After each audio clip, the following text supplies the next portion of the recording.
Hello, everybody, and welcome back to another episode of Hayes Interviews. This is episode number 8. I'll just remind everybody that back in episode number 7, I talked to Anthony Kenyon about his book, The Anthony Kenyon Stare, which was all about his journey through mental health services in the UK and how he was treated and how he came out the other side stronger and better off and is living a great life now. It's quite an eye-opening memoir, that one. And for the next episode, episode 9, I'm going to be talking to Melissa of cuttingthroughthematrix.com, who has put together a new edition of the Cutting Through trilogy by Alan Watt, the late great Alan Watt, who put many hundreds and thousands of hours out of talks to help educate us about the way the world works and the agendas of the people up there. This is a beautiful book, and she's been working diligently on bringing out this second edition. So I'm going to be talking to her about that. But for today's episode, episode 8, we are talking to Daniel McCarthy about his book, The Story of Nowhere, also known as The Story of Now Here, because even though this is a history book which goes back into the ancient past, it is also relevant and important in helping us understand where we are today in August of 2026. Where has the year gone? Daniel, welcome. How are you doing tonight? I'm doing all right, brother. Thanks for having me. I'm really glad to have you here. This has been a long time coming. We've been trying to set this up and then failing to coordinate our times and availability, but we're here and we're doing it. And we just had a really nice sort of warm up off camera chat before we hit record. And so I'm really glad that to have you here. I'm very excited and looking forward to this conversation. So your book, The Story of Nowhere, is a tiny little pint-sized pocketbook. It's so small and unassuming. It's a really easy read, but every time I crack a page to have a look and sort of review some of the things in it, I'm like, wow, there's so much condensed down into this unassuming little, what, 200, not even 200 page book, not even No, I think 200 it's pages. 90.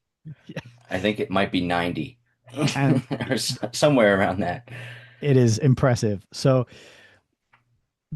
despite the size of the book, there's a lot to talk about because you describe what is known in the kind of business management world as the golden thread. It kind of Mhm. which connects Plato and that sort of era right up to, like I said, to the present day.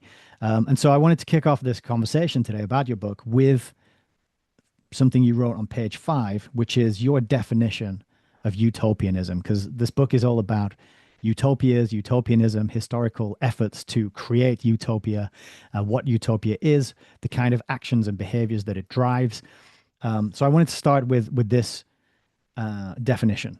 So I'll just read this first. So you say, for the purposes of this book, the term utopianism refers to the inherently and internally contradictory belief that a theoretical vision of an ideal society based on ideological assumptions about human nature can justifiably be implemented by way of deception and or violence. It's a very wordy kind of long definition, but that really says it all, doesn't it? That that little sentence there. So can you kind of start by I mean, it's a cheesy way to begin an interview, as it is to begin an essay with defining your terms. But you and I both know that's an important thing to do, and people don't do it enough these days, right? So, what is it about that definition? Is that a definition you found somewhere else? Did you write it yourself? And how did you arrive at that being the way to define utopianism? So it is a wordy definition, and I have a penchant for such things. I basically make a hobby of concocting my own definitions for things. Um, because it's a meticulous process by which we can define what a concept actually is. I am of the school that concepts, ideas actually exist outside of our minds. There are things that our minds can apprehend, but they're not necessarily created by our minds. We can identify these things as they exist in the external world.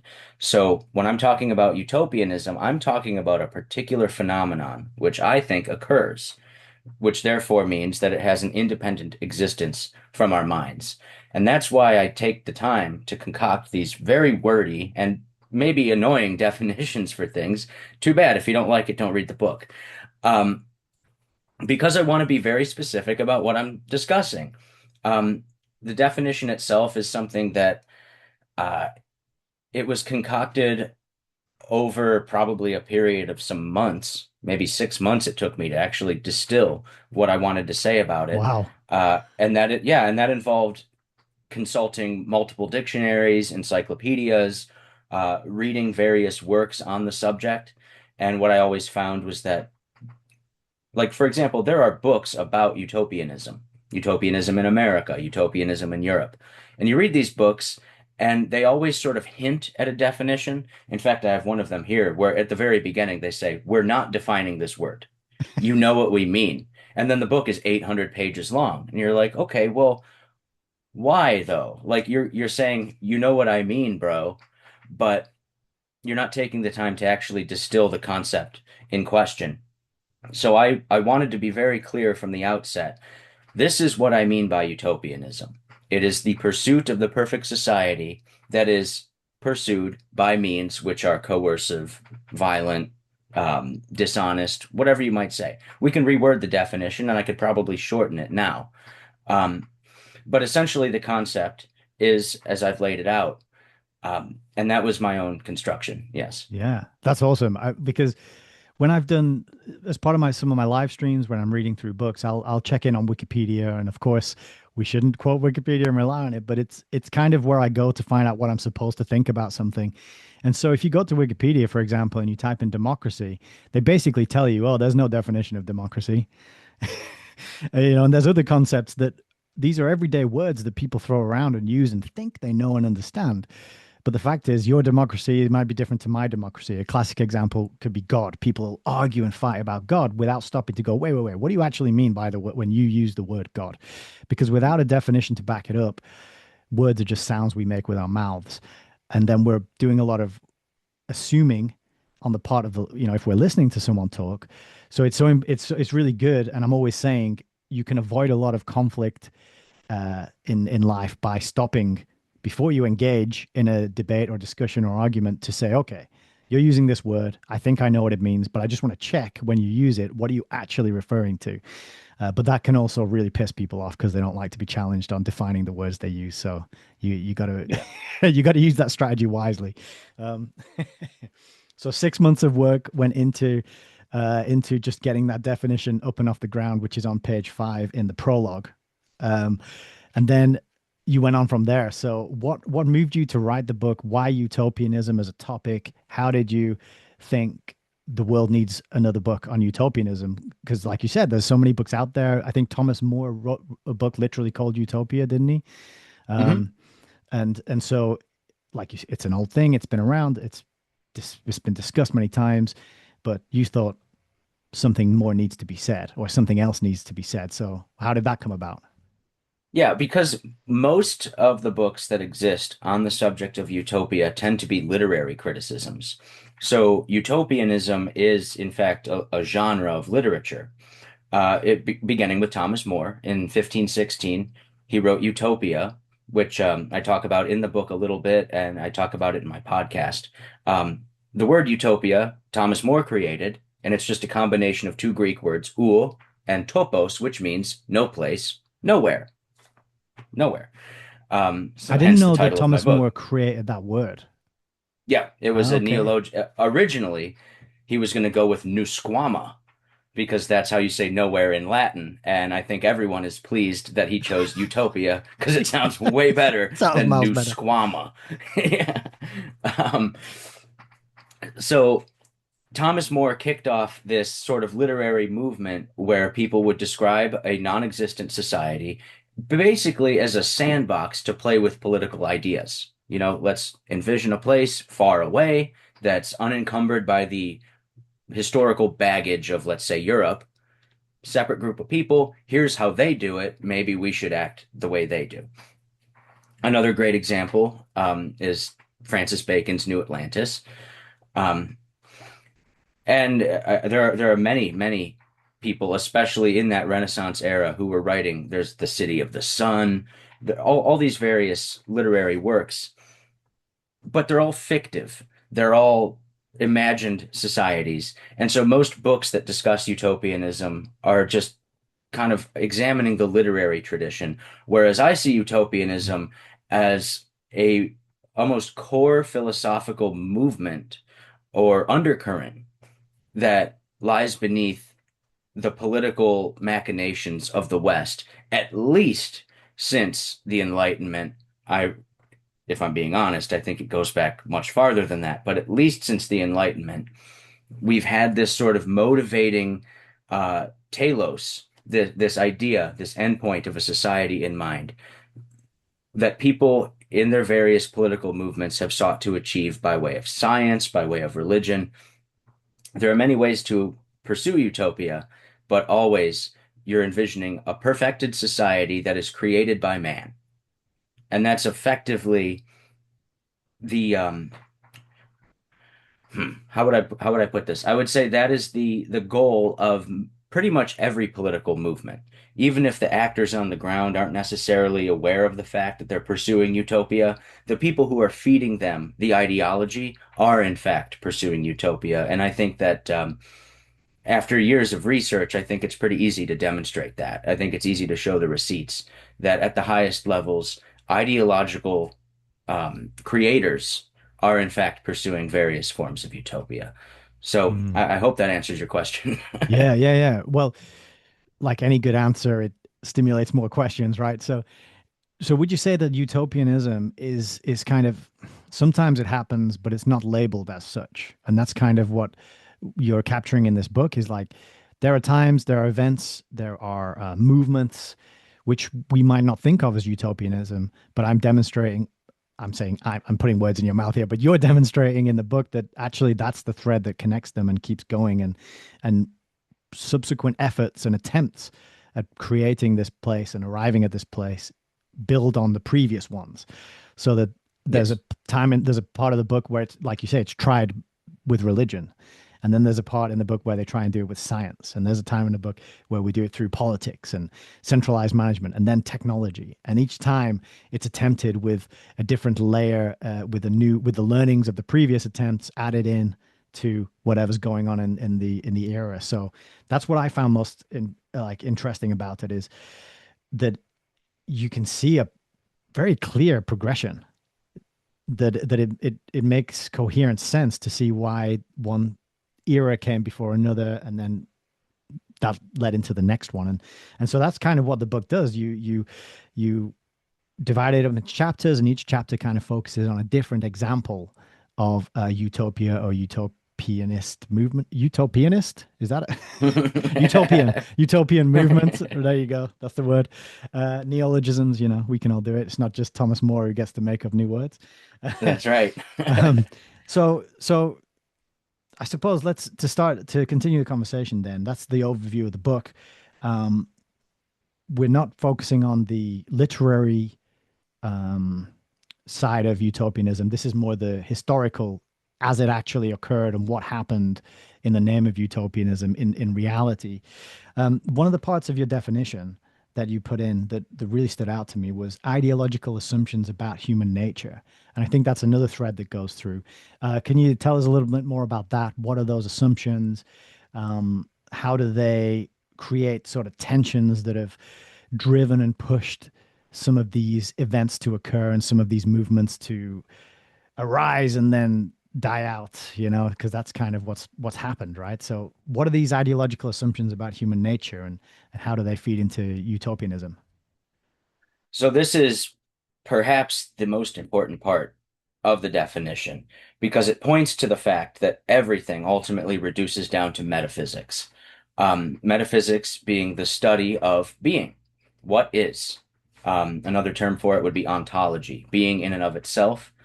Um, without getting into the laborious history of metaphysics and how it has been dispensed with in the West, unfortunately, um, these utopian movements will, whether they realize it or not, assume certain things about the nature of man. They'll assume certain things about the nature of society. They'll assume certain things about the nature of nature.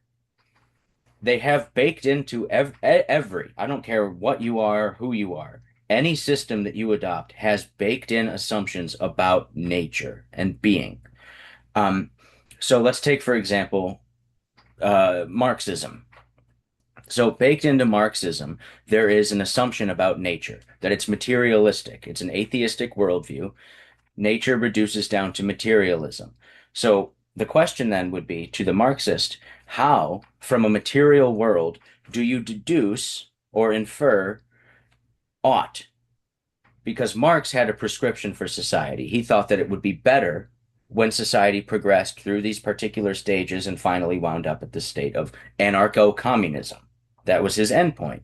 But naturally, the question is inferred, why is that better than feudalism, tribalism, capitalism? What informs the should?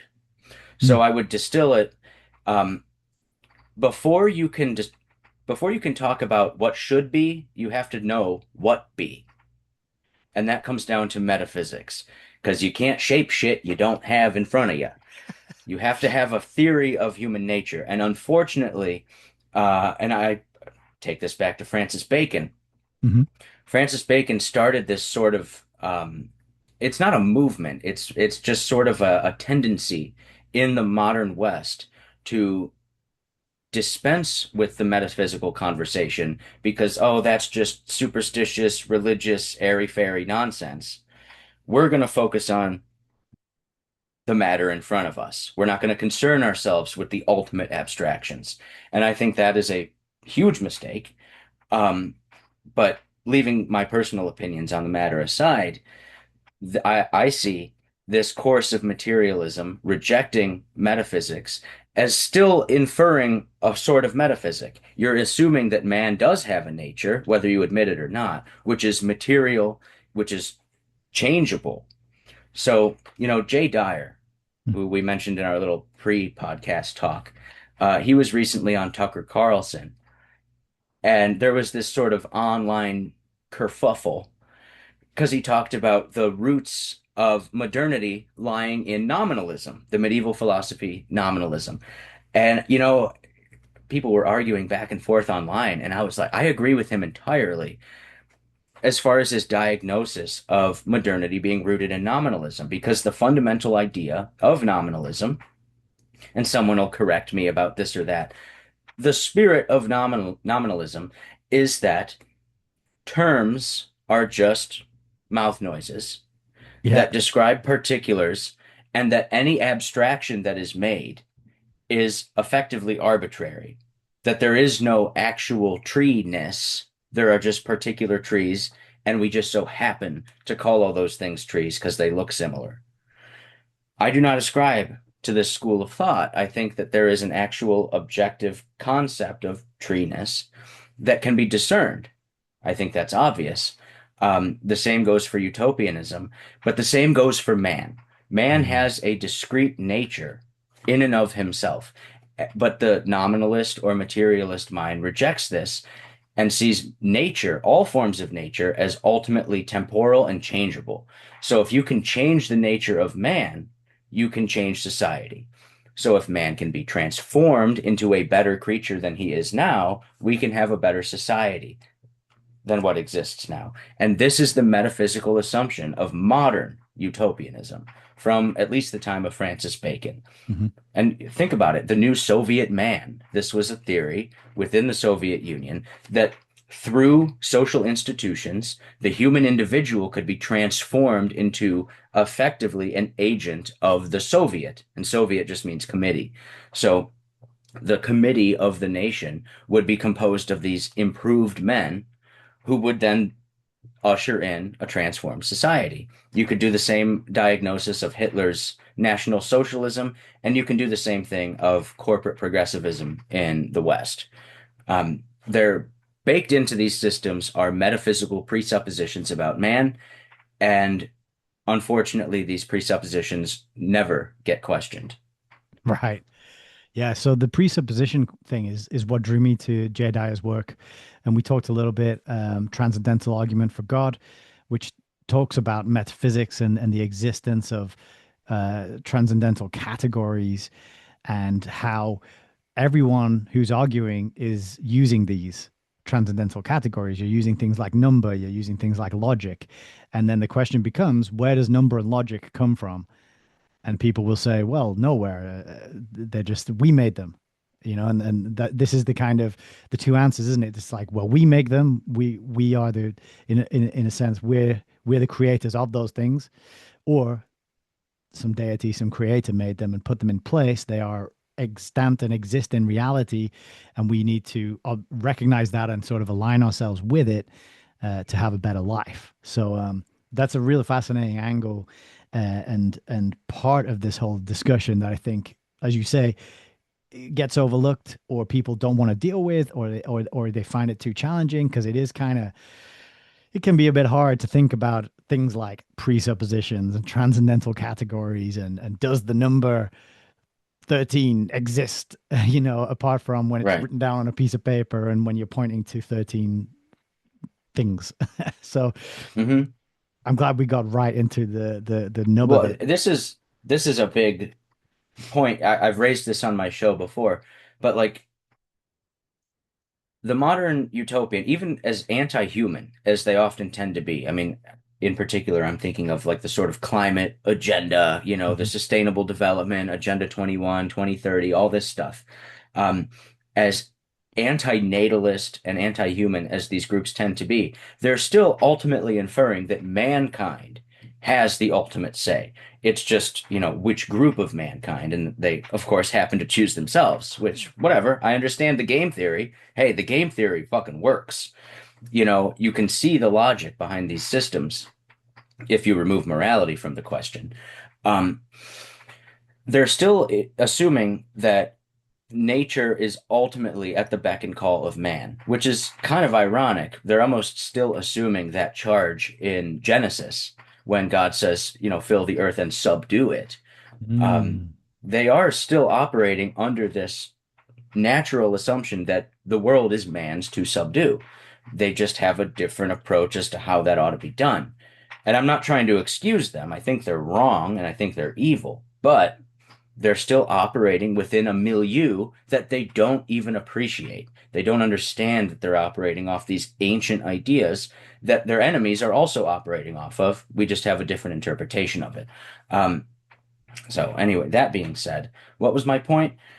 Um, let's see, did I lose it? Well, how about you go ahead and ask a question because I lost my train of thought. Oh, good. So let's hone in on one of the examples that you use, right? And this is a good example to use because I recently talked to James Corbett about this, and this was The New Atlantis by Francis Bacon. Now, you just mentioned that Francis Bacon was maybe partly responsible for this poo-pooing of metaphysics, the sidelining of metaphysics. Because I know that, like, I did an English literature degree at uni, and A levels, which is our sort of pre-uni schooling that we do. And at some point, I came across the work of John Donne, Donne, and he was a Oh, metaphysical mhm. poet. And this stuff I found pretty hard, but I always remember that John Donne, metaphysical poet. And now you were just saying that Francis Bacon, he was he responsible for like sidelining metaphysics and just saying, ah, we don't need to worry so much about that, and we'll just forget about it. And that now, and still to this day, no one's been able to put it back in, or like what actually happened there? I don't want to lay all of it in his lap, but I think that maybe most of it has to go in his lap. Mm. Um, because, Aristotle back in ancient Greece wrote the Organon, which was the foundational text of formal logic. And Aristotle's logic was broken down into two parts. There's deduction and induction. I'm sure most people are familiar with the distinction, but to boil it down, deduction is a deadlock certainty. You rule from abstractions, or you reason rather from abstractions down to particulars, whereas induction takes particular evidences and then infers abstractions. So a deduction example would be Socrates is a man, all men are mortal, therefore Socrates is mortal. And induction would be like it's wet when it rains, it's wet outside, therefore it might have rained because maybe there's another reason for it to be wet. That's a very rough and kind of simplistic explanation of the difference. I just wanted to get that Mhm. on the record. Bacon wrote the new Organon. This was his major work, Novus Okay. or Novum Organum. And his project was replacing Aristotelian thought with something that was more heavy on the induction. It was empiricism. He didn't like the old medieval scholastic method of deduction because he thought that it was all just word salad, abstraction, games in the brain, how many angels dance on the head of a pin, that old Okay. argument. He dismissed that and favored a more naturalistic approach. So if you look at Bacon, check out the Novus, or I'm sorry, I keep saying Novus, Novum Organum, the new organon. Um, that's where he outlines this new science. Francis Bacon is still to this day considered to be the father of the scientific method. Yeah. He's the spiritual father of the Western scientific movement. Descartes is also considered to be one of those guys too, but in my opinion, Bacon had more of an influence. Um, but also, I wonder if you're familiar with this. Are you familiar with Francis Bacon's work, Magnum Instauratio, No, the Great Instauration? I'm not. Check that out. It's basically a pamphlet that he wrote to the king, King James, and he outlines this 6 point plan of how to transform civilization. This No is way. even, yeah, I swear to God, it's even more utopian in its implication than the New Atlantis because it's not a fiction. He's like, here is a plan. And what I want to do is create this scientific methodology, incorporate it into Western civilization, blend it with Christianity. And I don't believe that he was like operating malevolently here. I think he was genuinely trying to pursue the highest good.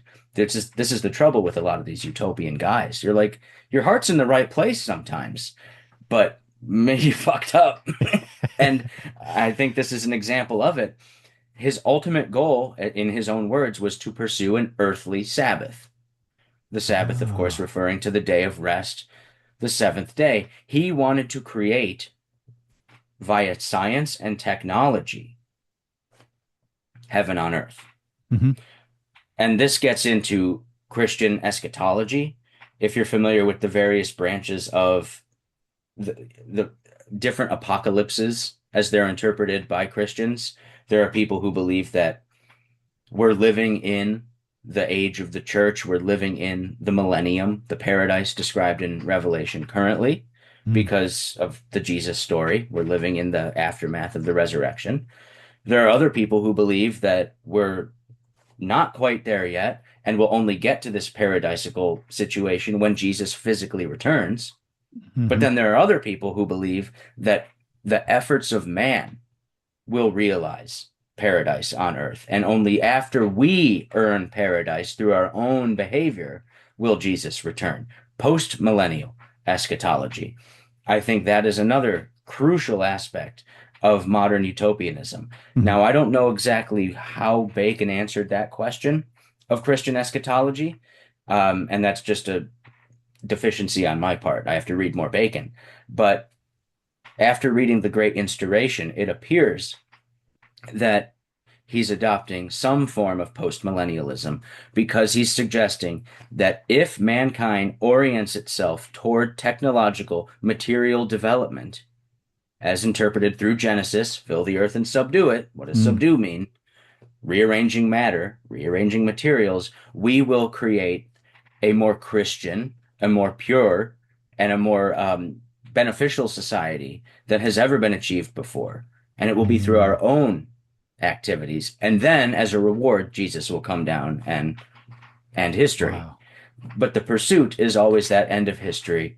And the claim is that mankind can achieve this end of history through his own machinations. So let me just check. Instauration. Instauration. Did I get that right? Instauration. AU. Insta. Instauration. Okay. Instaur. Like Instagram, but Yes. Inspiration. Cool. No, I'd never heard of that one. In fact, I'll be upfront. The New Atlantis is the only thing I've ever read by Bacon. Oh, That okay. was my first foray into basically anything pre 20th century. Since I started the channel, since I started collecting the books, since I started caring about any of this stuff, that that was something I'd heard Alan Watt talk about, and he was describing the this foreshadowing of science that was detailed in that little. It's not even a novel, is it? It's just kind of a snippet, really. It's a fragment. But Yeah, the he you know never this finished it. yeah, these priests going around saying, well, we got caves where we can cook up a thunderstorm, and we've got these Project Bluebeam type illusions that we can do with light, and we're creating new species of animals, and yeah, no big deal. And Alan Watt talked about this, and so that's why I suggested it to Corbett, and he picked that as one to read and talk about. So I'm still new to learning about Francis Bacon and what he wrote. So that great inspiration, the 6 point plan that he proposed to the king to bring about utopia. That's new one to me. I'm looking forward. I'm gonna have to look that up and check it out. Bacon is a wealth of, for lack of a better term, conspiratorial historiography. So Bacon, while he did write this fragment of a novel, New Atlantis, he was also an aspiring scientist, such as he could be in his day. The Novum Organum is a great work, whether you agree with it or not. It's in the canon, and he redefines the attitude towards logic that we had in the West, because you have to remember that preceding Bacon, Europe was dominated by scholastic thought. For example, Thomas Aquinas, these types of guys, John Duns Scotus, Occam, William of Occam. All these guys were dominating um, thought in Europe, and Bacon essentially repudiated all of that and said, no, we need to refocus our attention on the material world rather than abstractions about gods, angels, divinity, things like this. So, just for that, Bacon deserves to be hailed as one of history's crucial characters. Mm. Again, whether you like him or not. But aside from that, he was also a master statesman. He fell out of favor for a while. In life, actually, he was kind of a dork and no one really liked him. But after the fact, he became sort of sanctified. Uh, the Royal Society, Yep. the they founded the Royal Society explicitly as a model of what Bacon had prescribed in the New Atlantis. In the New Atlantis, he has the College of 6 Days Works. The Royal Society was founded on that. Mhm. Bacon's fictive college in the New Atlantis was itself modeled after the Invisible College of the Rosicrucians. And of Mhm. course, the subtitle of New Atlantis is The Society of the Rosicrucians. But we can put a pin in that particular element of the conversation for now. Um, as a statesman, Bacon oversaw the Virginia Company, the creation of the Virginia Company. He was critical in England's colonizing of the New World. In fact, if you look at Really? the oldest stamps, the oldest postage stamps from Virginia, guess whose face is on them? Not the king's. It's Francis Bacon's face. What? Yeah, he was the Lord High Chancellor for a while, and he wrote all these essays. Two of them that I would recommend. There's On Empire and On Plantations. And back in those days, plantation was just an interchangeable term for colony. Yep. And in these works, he specifically lays out the fact that all politics is conquest, that all of the rites and rituals that, for example, the king goes through with his staff and his orb and his crown and the prayers, all this shit is just a veil to convince the public that it's not conquest when in fact it is. And he outlays it perfectly Wow. in these texts. So, on the one hand, you have Bacon as the utopian, envisioning a perfectly moral society. And at the same time, you have him as this ruthless political pragmatist. And I think this contradiction, or apparent contradiction, animates the spirit of utopianism to this very day. Because on the one hand, you have these sort of lofty ideals of what we're pursuing, but in order to pursue the highest good, we can justify the greatest evil. We can justify this ruthless political pragmatism. The ends justify the means. And I think Mm. that is the morally, well, anti-moral, but that is the morally aggravating factor that animates utopianism. Yeah, It's the it's ends this. justifying the means. Yeah, and I always say the road to hell is paved with good intentions. And this is one of these everyday sayings that we're all familiar with, we've all heard probably a million times, but there's so much truth in there. And then when you're seeing, like I was just reading on the live stream, the UN document Pact for the Future, which came out Mhm. 2 years ago. And in there, they're saying the things that the Sustainable Development Goals have to be universal. And that's what speaks to what you were saying about these are just man-made things than becoming universal from the bottom up rather than the top down, rather than from a deity or a creator down, and that we understand them by is that induction that way? It's gone. Reasoning down from abstractions would be deduction. That's deduction, right? So instead of the Yeah, deductive method, it's like we'll come up with it, we'll put it into force, and then it'll become universal from the bottom up. That induction method, right? And so the right. UN talks about that. It's like these are universal.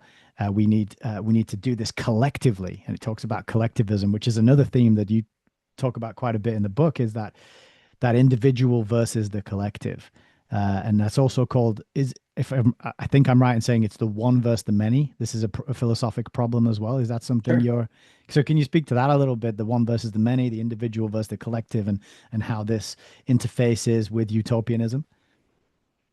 Yeah, so this again points to this kind of intrinsic contradiction within utopianism, and that's part of the definition, internally contradictory. On the one hand, you have in the mainstream this sort of materialistic current, which is everything has to be analyzed through the scientific method, which in theory, the scientific method is a viable tool in order to reach probabilistic conclusions. We don't know for a fact that the sun will rise tomorrow, but based on inferences, we can assume that it will. That's a rational conclusion, inductive. Um, but at the same time, in practice, we all know that science actually becomes a sort of religious model that people employ, scientism. Hmm. Instead of adopting the method, the general public adopts the set of conclusions that have been proffered by the scientific experts. And they just say, oh, well, if you don't agree with climate change, You're a evolution, gravity, denier. whatever, right, you deny science, you don't Yeah. accept science. Science is not a set of conclusions, it is a method. Um, we all know this. And I mean, the COVID situation illustrated that painfully Hmm. to a lot of us, where we saw people just adopting conclusions rather than applying the method. Um, so the current utopian model, I would say, is based on the one hand, a relentless pursuit of technological development. But underneath that technological development is the assumption that mankind as a unit can be transformed via technology into something better than he is currently. This would be the transhumanistic project, this would be Hmm. technocracy, and the ultimate facilitating philosophy of this transformation or alleged transformation of man is cybernetics. Cybernetic theory, proffered originally by Norbert Wiener back during the Second World War and in its aftermath.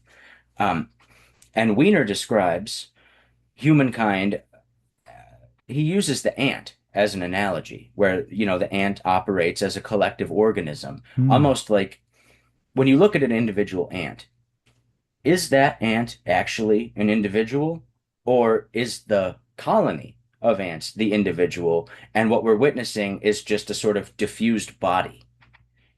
Or a beehive would be another example. What Hmm. is the organism here? Is it the bee or is it the hive? All of our organs happen to be bagged up for us, which is nice and convenient. But for something like a beehive, well, maybe their organs aren't quite bagged up and they go out in the world and they perform different activities to feed the central organism. Yeah. This is effectively that one in the many question. Where do you draw the boundary around an individual? What makes a thing as a discrete unit? For cybernetic theoreticians, when they do decide to get philosophical, rather than just burying their heads in the minutia of technological development, this is one of the big questions: is what is the actual discrete unit of man? Is it you and me as separate entities, or do we make up a system which is itself an organism? Mm. Uh, Yeah. now, my own personal philosophical leanings to this question are somewhat nuanced because I think it's kind of both. Um, but leaving my own opinion aside again, um, this is the motivating drive behind the cybernetic integration of human society. Everything becoming technologized, if that, well, we're on Yeah. neologisms. Um, I remember years ago, Elon Musk was on Joe Rogan's show, and he described how we're already cyborgs. You know, every company has cybernetic integration. Every skyscraper is integrated on a computer system, and we carry these phones in our pockets. We're already integrating ourselves into this larger cybernetic system to the point, according to him, we're no longer operating as discrete individuals. We're living within a cybernetic system. I Okay. believe this was his first appearance on Rogan. It's worth revisiting because he sort Yes. of just spills the theory.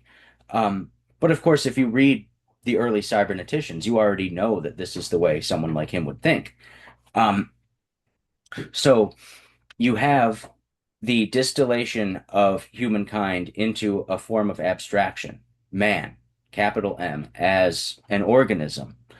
And this idea plays out even before cybernetics was a defined theory.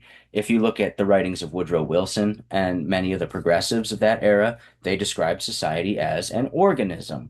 If you go back to the French Revolution, Condorcet, or however you pronounce those French names, I don't know, Turgot, Condorcet, that's how I'll choose to say them. Well, they describe society as the same thing. They describe it as a abstract collective of disparate organs, essentially, Mm. that ultimately are to serve one purpose.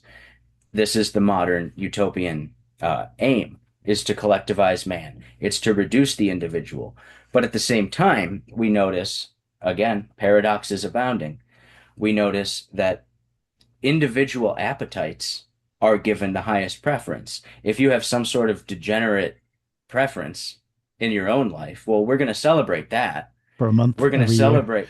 Yeah, exactly. Yeah, if you want to mutilate yourself for your children, well, that's great. And we honor individualism in that sense, Mm. insofar as it, sterilizes you. That's cool. Mm. But any other form of individualism that deviates from the mainstream, I don't want to wear the mask. I don't want to take the thing in the arm. I don't want to do that. Well, okay, well, that's not acceptable Right. individualism. But dyeing your hair to look like toothpaste and mutilating your children, Dude, that's just great. today we were out, we went to the park and there's a local farm and we took my son to look at the animals and as we were driving there was this fully grown man pushing a baby stroller, child inside, and his hair was like bright pink. And I was just like, dude, you're a grown adult with a child, you're dyeing your hair pink. Like what? Oh God. But that's the good individualism, isn't it? Dyeing your hair pink. Like not paying your Hmm. taxes, that's the kind of individualism they're going to put you in a cage for and punish you Right. very, very quickly and swiftly, in fact. Notice how it's all cosmetic. The Yeah. individualism that is accepted is, I have 19 piercings in my Yeah. Or face and neck the bull ring tattoos. in the Yeah. septum. Yep, that's cool. That's cool. I got face I tattoos. saw face I've tattoos got today as well. I journals. did. Yeah. Jeez. He didn't want to Yeah, read see, the that's menu on the side of the food truck. He was like, "Hey, have you got any bacon left?" And there was a sign there that said, "Like, we don't serve bacon after 12 o'clock." And this was like 2 o'clock in the afternoon. Have you got any bacon left? And the guy was like, "No, we sold out. We've got everything on the menu except the things on the breakfast side that we don't do after 12." You know, I was like, "Face tattoos. There you go. right. Not Yeah. making you smarter." You're an idiot. Shocker. Yeah. No, but that's just it. It's all cosmetic until you boil it down to the fact that it's not. It actually, when you're identifying so deeply with a sort of cosmetic form of individualism, I believe personally that you're sort of sacrificing something intellectually or Hmm. cognitively. Certainly when we get into the trans stuff, I mean, it's cosmetic and it revolves around recreational sexual activity, but the actual implication is sterilization. Hmm. The telos of the trans movement is to sterilize yourself. And of course, aside from that material fact, in the realm of the abstract, it also opens the doorway to material being ultimately transformable. Everything, all materials are within the domain of man to transform. I Mm, take this back to Francis Bacon. I take this back to, as you said already in the New Atlantis, he talks about experimenting with genetics and things like that. He didn't have the word genetics yet, but that's what he's talking about, these chimerical combinations of animals and man. Um, this is an extension of that dream of his, where all elements of the material world are subjected to man's rationality. And by way of induction and empiricism and scientific methodology, everything is ours to play with. Nothing is right. sacred. Like definitionally, nothing is sacred. It's a rejection of materialism in a sense. It's a rejection of the let's say the appreciation of material, because in the medieval time, and this is a big distinction between Protestants as a general strain and the medieval Catholics. Whereas, the Catholics had this understanding that the body was a reflection of God's creation, therefore it was something to be sanctified. It was not itself morally pure, it was fallen, but it was still inextricably linked to the soul. Whereas a lot of these Protestant movements, as they began to develop, and especially as Europe began to secularize, the soul became divorced from the body. It became this sort of abstract thing. And now we look at these sorts of New Age movements, which effectively say that the body is a vehicle for the soul, but nothing more. Well, the logical extension of that is, well, your body, therefore, is not ontologically different from an article of clothing that you choose to put on. So you can, we've all taken an old pair of jeans and cut the legs off to make shorts, or you cut the sleeves off your shirt, or you dye a shirt, or you do this, that, and the other thing with your property. Well, the body being your property, why can't you do the same with your body? Why Mm, can't you cut your dick off? Why mm. not? So you see, there's this philosophical seedbed that Bacon and these early modernists set out, the flowering of which has resulted in all of these very strange, although commonplace occurrences that we have to live through now. Yeah. Tattoos, piercings, dyeing, this strange cartoonization of the human body, this people treat their bodies as if it's an avatar in a video game. It's endlessly Yeah. customizable, right? Well, wait until the like hardcore transhumanism stuff starts, if that shit even works. But if it does, let's just assume for the sake of argument that we get to a place some, decades from now. Hmm. You want a bionic arm? That'd be cool. How about a head? You replace your scalp and put a new brain in there and a chip? That'll be cool. Customizable, dude. You can Mm. have like glow up lights on your arms and then your whatever. You could do whatever you want. Endlessly customizable. That is the philosophical endpoint of what Bacon started Wow. with this sort of this secularization of the scientific method, um, in pursuit of a kind of utopianism. Now, the utopia that Bacon laid out back in the 1600s is, to be sure, it's distinct from the utopianism that motivates what I think is the modern ruling Hmm. class. It's different, but I see the current one following from the former one Okay. in its philosophical implications, if that makes sense. I hope I'm Mm. not rambling. No, this is great. This is really good. I'm so grateful to talk to you because you have a much deeper, broader knowledge of the history around these things than I do, and it's great to because I often think and I often say how I subscribe to the view that there's not a lot of chance or accident. I think things are planned way ahead of time, very long-term planning and put in place, and events are manipulated to bring us to where we are today. And so when you can see those far away, like historically speaking, dominoes start to fall and then make those connections that bring us right up to the present day where you have young people mutilating themselves and choosing to be totally solipsistic, right? To have a very I'm at the center of the universe kind of attitude. You have a lot of people who think, well, some older people, well, I'm going to be dead, so who cares about the transhumanism, digital technocratic nightmare that the world is heading into? Because I'm not going to be here to live through it. You've got Right. people, like you said, voluntarily choosing to sterilize themselves, and this being lauded as the moral thing to do, the good thing to do. You know, the worst thing you can do for the environment is to have children. You know, and people Right. going and voluntarily sterilizing themselves, which at one time, as you talk about in the book, during the progressive era in the U.S., this mandatory forced sterilization was brought in. I believe it was Oliver Wendell Holmes, right, who said something Hmm. like three generations of idiots is enough, or something like that, I That's think is the right. quote. Yeah, yeah. Yeah. So Buck v. Bell. let's hone in a little Yep. bit on this progressive era, because there's another channel on YouTube called The History of Propaganda who does a lot of work on the progressive era, and in particular Supreme Court Justice Louis Brandeis. And it's a Okay. great Yeah. channel, and I really like the guy, and I'm going to be hopefully collaborating with him pretty soon, because he does what I do. He's got the book cam, or at least he's showing all the digital versions of different books and documents, and and I'm just like, yes, books, more books. So I love going to his presentations because I get tipped off to artifacts and evidence that I wasn't aware of, and then sometimes, if I'm lucky, I can find it, an affordable copy, and add it to my library, and that's what I look for in educational material online. Now I'm like, okay, what are the receipts? What are you backing this up with?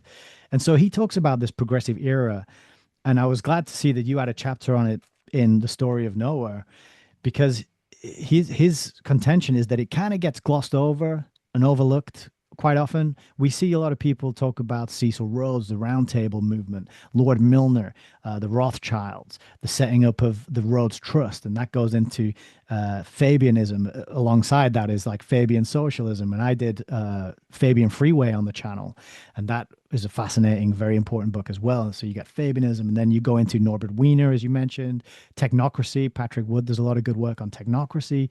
Norbert Wiener, by the way, did he do the book Human Use of Human Beings? Was that his? Yep. Yep. Yes. Yep. Just the title alone. I haven't read it, but the title alone Oh, buddy. tells you a Read lot. it. Yeah, Read it. it's on my Yeah, list. yeah. You'll like Um, it. but this progressive era, I was grateful to the History of Propaganda for bringing this to my attention. They talked about the House of Truth, which was a political salon. Big thick book like that I got hold of on that, and so Oliver Wendell Holmes. This era, a lot happened there. A lot was kicked off that didn't exist before. One of them being the eugenics movement, which inspired, Tiny Mustache Man over in Germany a few decades later, right? So tell us about the progressive era and utopianism, what was going on, and what did your research and learning uncover when you were writing the book of that particular time? So, yeah, progressivism, as it arose in let's say 1890 to 1920, roughly, being the progressive era. Maybe you could extend that to 1930. I see that as maybe one of the most critical points in American history. Mm, I mean, you've got the early republic, you've got the Civil War era, and you've got the progressive era. I think that those are like the three biggest points, not including the current day, because weird shit's going on here now. We're Well, now we're in you've a got the big era. technocratic dark state, right? That's Ian Right. Davis just wrote the book by that title, and picture of Okay. Trump on the front with his one Yeah. bionic eye, and all the technocrats, Silicon Valley uh, elitists that he's surrounded himself with. So yeah, that I don't know what era we're in now. It's going to be interesting. It would We're be gonna have to interesting to come know up what with it a gets name for called. it. Yeah. Yeah, it's gonna be named something because I mean you've got this strange mix of like populist sentiment mixed with elitist agendas, but also progressivism carrying over because the progressive era essentially defined what America was going to be following the progressive era. It changed the very notion of what it is to be American. The progressives are the ones that came up with this idea that the Constitution is a quote unquote living document. Ah. So it's endlessly amendable. Now, obviously, the Constitution already had an amendment process baked into it, but there was sort of this cultural understanding up to that point that there was an American ethos. There are certain things that as Americans we don't do, and there are certain things that we do. But the progressive era, I will cite Teddy Roosevelt, Richard T. Ely, um, God, there are so many guys. Woodrow Wilson, um, Rexford Tugwell, was he one? Rexford Tugwell. I Yes, wrote that name down absolutely. just because it's an Yep. awesome sounding name. Dude, well, I have something about Rexford Tugwell for you. But I'll, I'll finish my point. Um, the progressive era effectively transformed the average American's relationship with the government. The state became this managerial apparatus. Teddy Roosevelt blew the record out of the water for executive orders. He expanded the executive office like no one had ever done so before because he felt that as the president, he was effectively the representative of the body politic. And here we are Ah, again, right. diffuse organisms and all that jazz. Woodrow Wilson talked about society as a great mechanism which needed to operate as a unit. And one of the great anecdotes about Woodrow Wilson that reveals this way of thinking is the fact that I don't know if you know this, in the United States, when we entered World War One, we were only in it for like a year or so. Mhm. Over 50% of all the Americans that went into the war were drafted. Over That many. 50%. Yeah, Wow. we didn't want to go. And that was The that, vast majority was conscripted. that was off the back of And Lusitania, wasn't it? it was, Which yes, itself was like which probably was a lie bullshit. hop, false flag type of situation, right? Oh, sure. I mean, you've got the communicate. I think it's Lord Grey talking to, I think it's House. Mandel General House House. and Lord Grey are talking, and they're like, what do you think would happen if the Lusitania got hit?" Oh, I don't know. Yeah. And then like that afternoon, and the Germans were trying to warn Americans in the Yeah. newspapers, but the only newspaper that would publish the warning was in like Missouri, Right. so that's irrelevant. Yeah, so for But anyone yeah, else as well, just as a side note, there's an excellent book, Colin Simpson, Lusitania. And I did mm, read that one on the channel as well. But it's a really, really, really good book. And because he's not coming from the angle of I'm going to debunk this event. It's more like here's the evidence and here's what happened and here's what I can get access to. Make your own mind up. It's very even-handed in geez. that way, and it's good. It's good. It's a good read.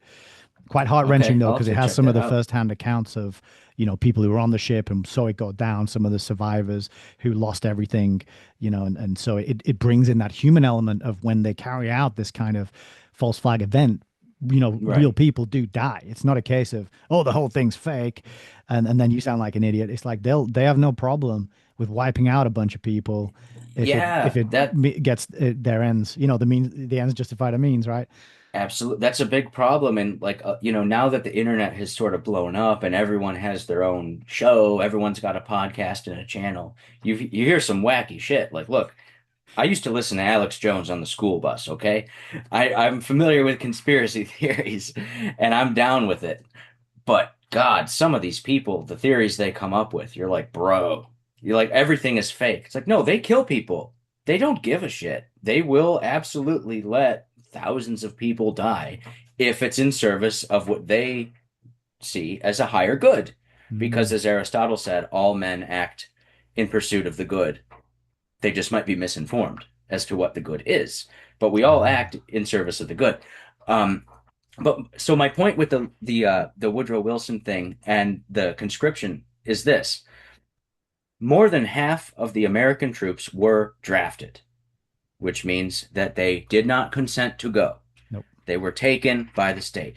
When the announcement was made, it was, of course, published in all the newspapers, and Woodrow Wilson's quote was, "It is not a conscription of the unwilling. The nation has volunteered its mass." That is the quote. See, yes, You've okay, got it in good. the book. That's I in, remember you yeah, remember you putting that in there. Yeah.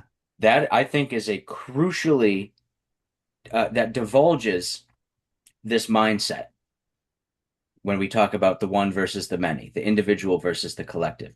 The individual does not consent. However, the nation is the organism. The individual isn't the organism. The individual is an organ of the organism. The nation consents to war. Therefore, a draft, that's not non-consensual. Go. The Mhm. nation has consented on your behalf, and who represents the nation? The progressive oligarchs, the progressive apparatus that exists above the nation state. And this, of course, is just a reflection of older systems where the king, if you look at this is in the book for sure, the cover of Leviathan by Thomas Hobbes, who, by the way, did you know Thomas Hobbes was a secretary of Francis Bacon's? Was he? Oh, I did Yes, not he know that, but was. that's the image you're talking about for anybody. And I'd never seen that before, dude. And Yep. I got to that page, I was like, that is some creepy shit, man. His That body is is so made of the people. creepy. It's hard to Yeah. kind of come through, but yeah, I mean, you can just Google it, anybody watching, just the frontispiece for Leviathan by Thomas Hobbes. Yeah, and it is Yep. such a creepy image. The 1651 Thomas Hobbes Leviathan frontispiece. Yeah. And this brings to mind the idea of like, let's say you see I don't know, a falling branch, right? And it's about to crush a child. And so you want to protect the child, so you take that hit, with your arm or whatever, and Hmm. it damages you and you're hurt, but you protected the child, so it was the right thing to do. You sacrificed, your health and your well-being, some of the cells, maybe you broke a bone even. You made that sacrifice from your body for the greater good of saving that child. That's the concept, isn't it? It's like, well, Yeah. we've got to sacrifice a few 10,000, 100,000 people, but it's for the greater good, and and it's the nation. This kind of arbitrary figment of our imagination, really. Because what is a nation? What is a country? What is a crown? What is it? These things sort of exist on maps and on paper more so than in reality. And yet it's in the name of these things, the flag, that so many innocent people get sent off to go and murder another bunch of innocent people. And it's interesting you mentioned that quote about Aristotle. I think you said it was who the men pursue the good or something to that effect. Hmm. Yep. Because I always make the point, or I've heard it somewhere and I forget where, and now I repeat it because that's quite often a lot of the things that I say. But when you've got two armies fighting, it's not good guys versus bad guys. It's good guys versus good guys. Because you got to tell the armies that they're the good guys, otherwise they ain't gonna go fight. And you got to tell Yeah, the armies that the absolutely. other ones are the bad guys. So it's this tragic. When you look at it like that, it's this tragedy that you've got all these good guys fighting other good guys, or if they've been drafted, just innocent people who don't even fucking want to be there in the first place. Hmm. So that was a big eye opener for me, actually, learning from the likes of Richard Grove and others, talking about how hesitant the American populace was for getting involved in any of this World War stuff. Right? They were like, Yeah. we don't, nah, we're good, we're all right over here. We got our own stuff going on. We'll just you guys figure that out. It's nothing to do with us. The reason we're over here, in fact, is to be away from all that shit. And Yeah. yet they get dragged back in. And of course, I'm sure you're familiar with the great Norman Dodd, G. Edward Griffin interview, Interview, yeah, where he talks about the minutes from the Carnegie Foundation meetings or the right. Carnegie Endowment, where they talk about, is there a more effective way to transform society than war? They come back a year later and they're like, no, there's not. Okay, well, then they get into World War One and they are pressuring Wilson to prolong the war, prolong America's involvement, because war is fundamentally transformative. And, World War One was huge, but World War Two, good God. You know, I somebody, actually a lot of somebodies. There needs to be like a coalition of nerds to come together and actually piece together the impact of the Second World War because it's so multifaceted. What Mm, that did to the world. I mean, I couldn't, I would like to distill it and say World War II caused this. But the fact of the matter is the post-war agreement, the post-war world that just sort of unfolded is so complex and yet it shapes every aspect of our lives. It would be really cool if we were actually able to like organize some sort of renegade scholarship on this matter because I mean, God, there's too much material for any one person to pursue. Hmm. Um, I And found at also, a there's the added used, risk of the it's you might get arrested for asking certain well, questions. yeah, over on your side of the pond anyway. We're Yeah, okay for now over here. But for yeah, I now. know, because you can't ask certain questions about certain things. And why not? That's ridiculous. Um, I found at a used bookstore, it's 2 volumes. Hmm. I would grab it, but I don't want to interrupt the technology. Um, but it's just uh 2 volumes of records of the World War, the Second World War, as it proceeded. So it's just newspaper headlines, Wow. articles written by like everyone from Joe Schmo writing for the St. Louis Times all the way up to the State Department and like telegrams and shit. Whoa. And it's just boom, boom, boom, boom, boom, everything from 39 to 45. And like just to go through that and follow up every thread, Hmm. because the way the war was reported on is very different from the sort of narrative we have about it now. Hmm. You know, that thing that we're not supposed to talk about wasn't even reported on until after the war ended. Yeah, and it And wasn't in Eisenhower's memoirs of the war, and it wasn't in Churchill's six right, volume no, memoirs of the war either, right. which is mind blowing. Like, No, how I did know. what? I Okay, but know. But anyway, not to go down that particular not rabbit hole. today. Maybe Uh, another point. yeah. But the agreement after the Second World War and the post-war global situation that was set up. I mean, God, if you read, there's a book called The Wise Men. Are you familiar with this? Oh, that does sound familiar. Yeah, I've heard of it, That's but I right. don't have it yet. Walter, hold on. I've stopped saying I don't have a book, and now I just say I don't have it yet because it's inevitable that I'll get it at some point. Here. Yes, yes. Thank you, Isaacson and Thomas. Walter Isaacson. Yes. He's like Elon Musk's biographer. He's doing all these, isn't he? He's doing all these Oh, I don't biographies of know. like Is that right? big name people now. Yeah, he's kind of like a Neil Ferguson type character. You know Neil Ferguson who does like Oh yeah, yeah. The Square in the Tower. That's a good one. He Walter have you read The Isaacson. Square in the Tower by No, Ferguson? no, I haven't. That's another one, is it? It's all about network theory. It's basically a limited hangout explanation of conspiratorial historiography. Oh, okay. Yeah, he has a whole chapter dedicated to Quigley All and right. doesn't mention tragedy and hope. It's crazy.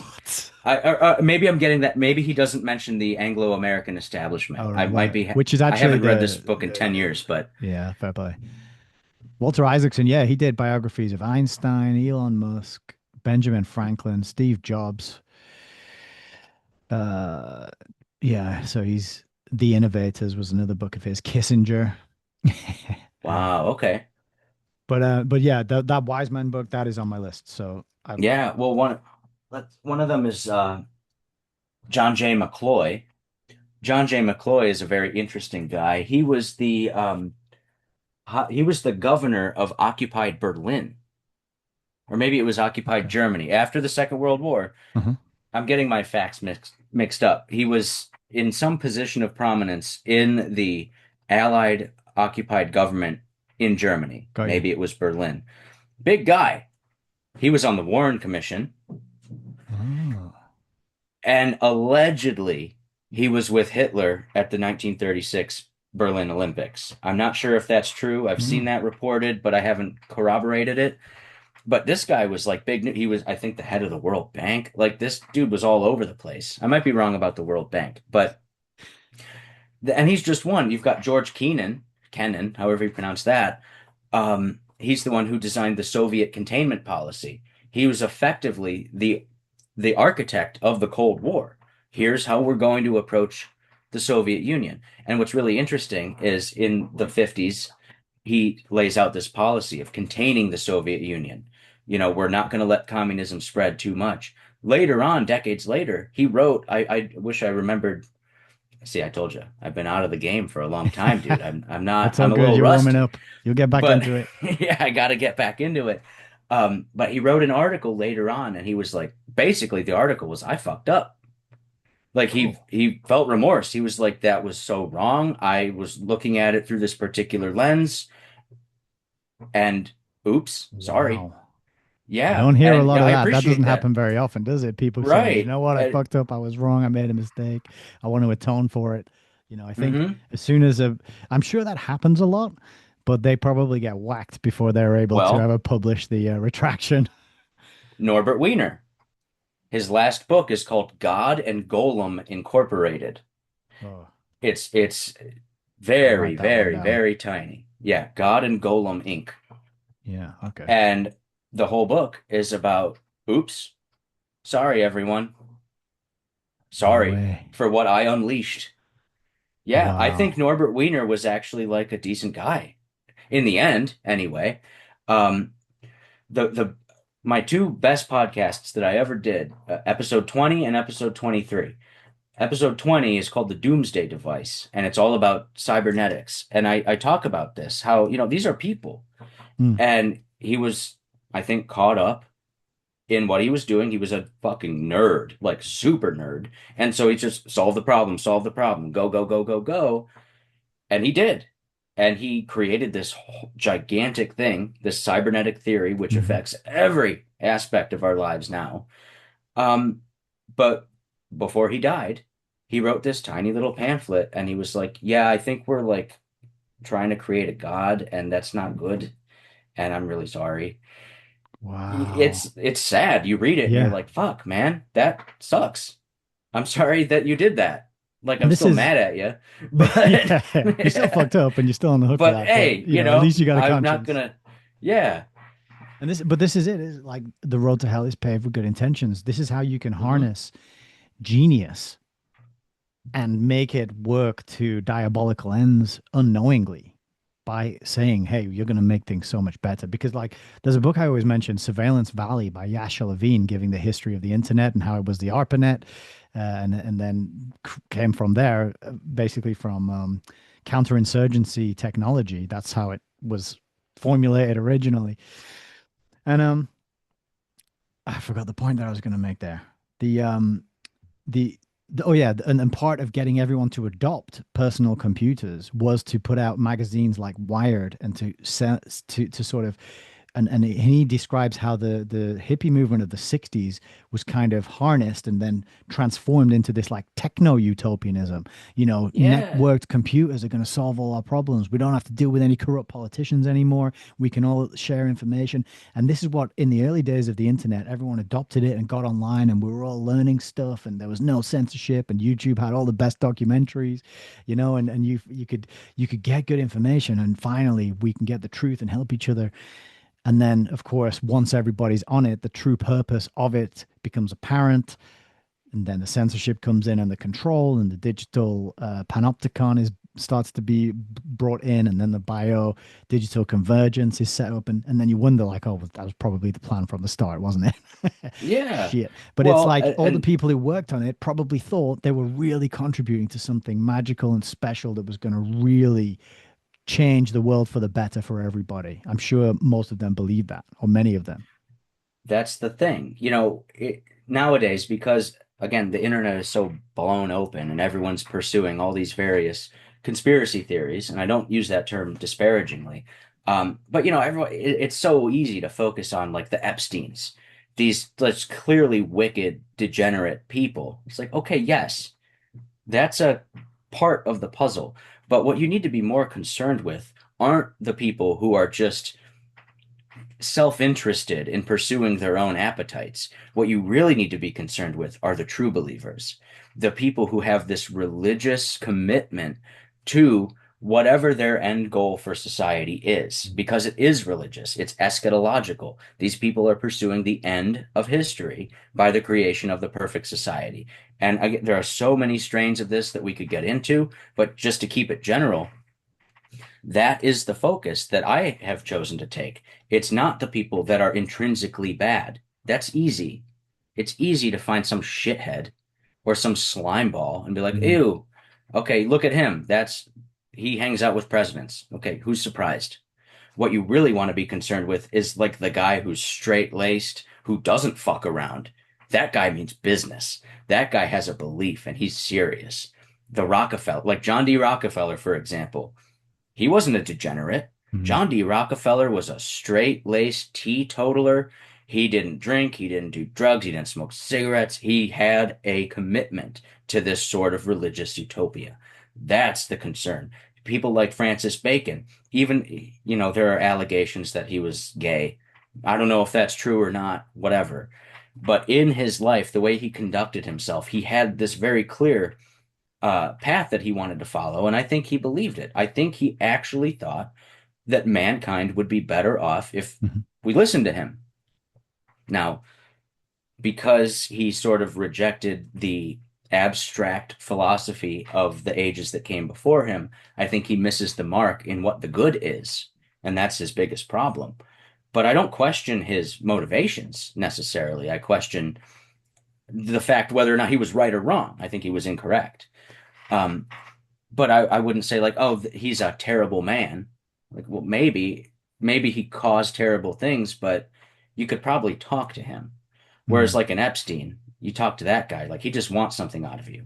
mm. He's not necessarily motivated in this, and maybe he was. I don't know. I mean, all these files about him, who knows what his real motivations were? I'm just using him as a sort of shorthand for the self-interested power broker as opposed to the utopian, the true utopian, who believes that something greater can be achieved via whatever means are necessary.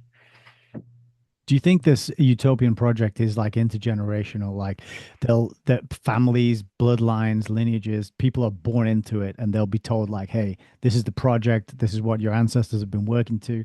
And some children will say, oh, fuck that, I'm going to go and get out of it. And then others will just, because they've been coached and trained and conditioned and mind controlled into it, will pick up the mantle and carry it on. Is it like how, I suppose what I'm asking is the end state that we're currently heading towards, how long has that been the target that the utopians have been moving us towards, if that question makes sense? Do you see what I'm getting at here? Yeah, Yeah. yes. So I do think it's intergenerational. I don't know how explicit it is. Hmm.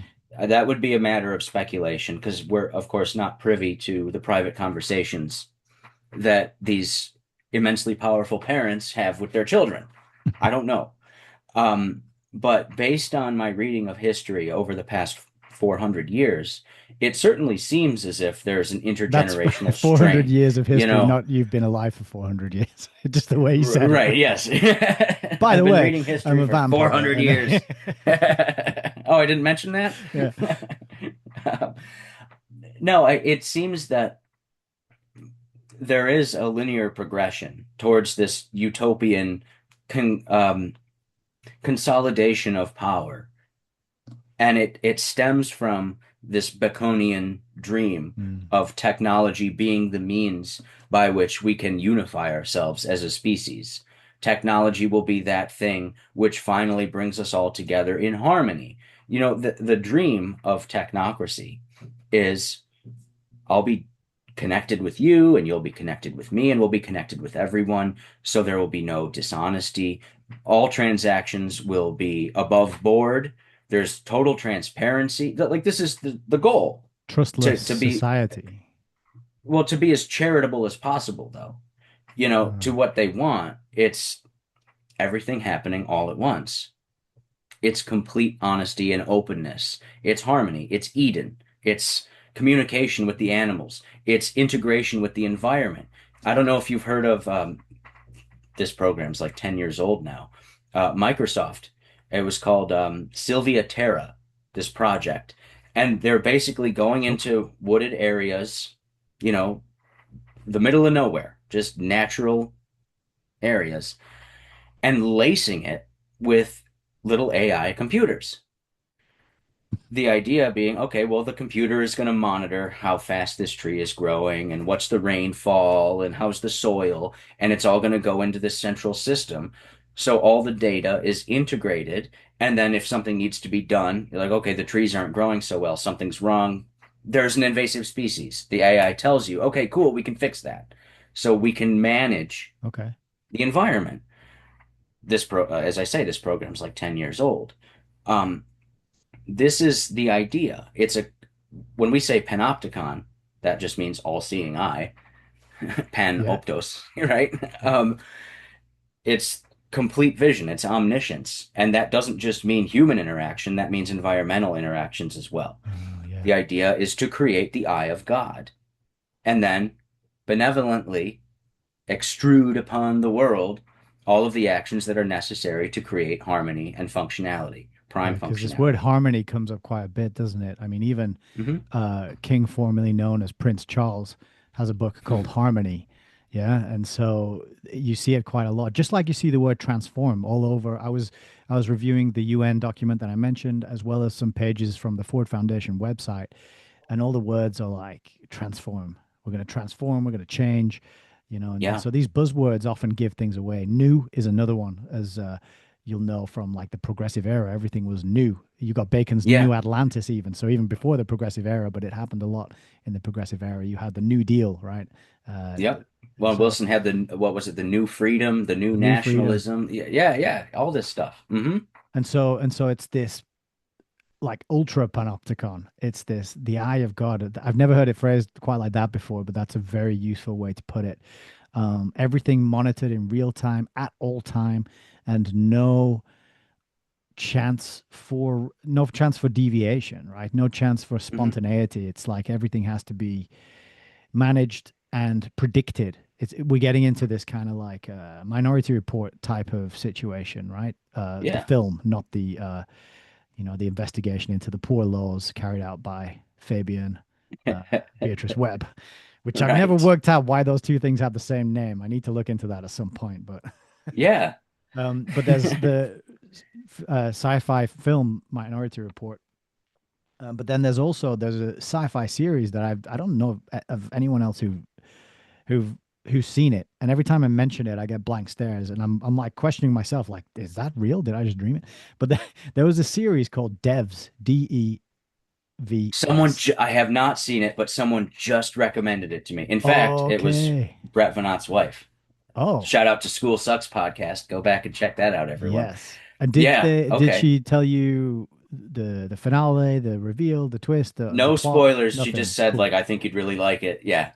I Okay. will second that then, because I think you Okay. will really like it. And find Okay, some, yeah. cool. Although it's a mixed bag, I thought, but the concept was very interesting and worth noting that they put this kind of stuff out there, because they always put it out for a reason, don't they? And Mhm. so we're heading into this. So you think, since Bacon's time, the idea of technology merging with humanity to create a kind of deity, godlike, what, hive mind? Is that sort of been the end goal since the 1600s? Is it a hive mind, or is it a Borg? I'm gonna say yes, but I want to qualify it. I Yeah. don't know that that every single particular actor who was a part of this had that particular goal Right. in mind. Like again, Francis Bacon, if you read The Great Instauration, which I hope you do, it's very, very important. It's funny too because in while he was alive, everyone kind of made fun of it. They're like, "Oh, there goes Frank again, this goofball." But after he died, it became very, very important because this Ah. was the foundational text that inspired the creation of the Royal Society, which of course there's Masonic tie-ins and all that crap. But Hmm.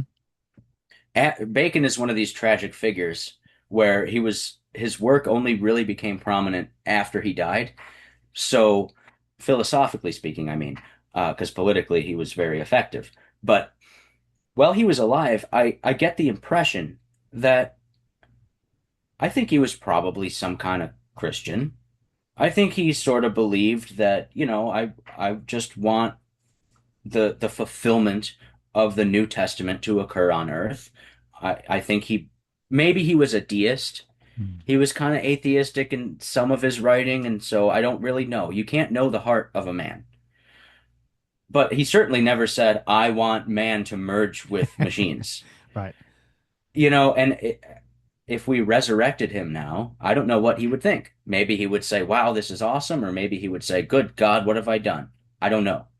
And for so many of these, again, like with Norbert Wiener, he set this stuff in motion, the cybernetic theory, but then later was like, oh, okay, maybe I didn't think this all the way through.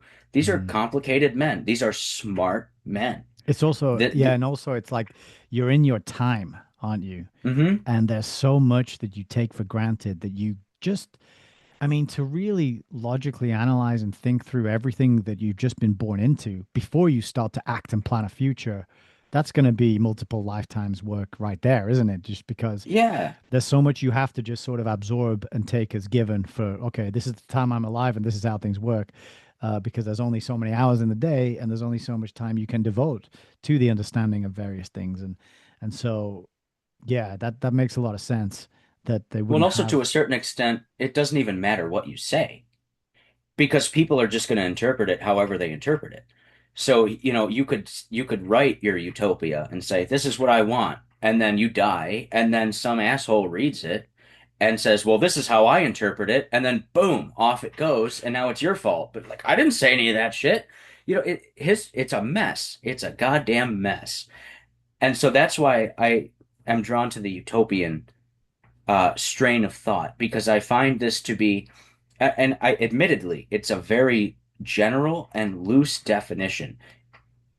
It's in a way, it's a non-scientific diagnosis of the social problem Mhm. because almost anything, you can take any social movement and using my definition of utopia, you could say, oh, well, that applies.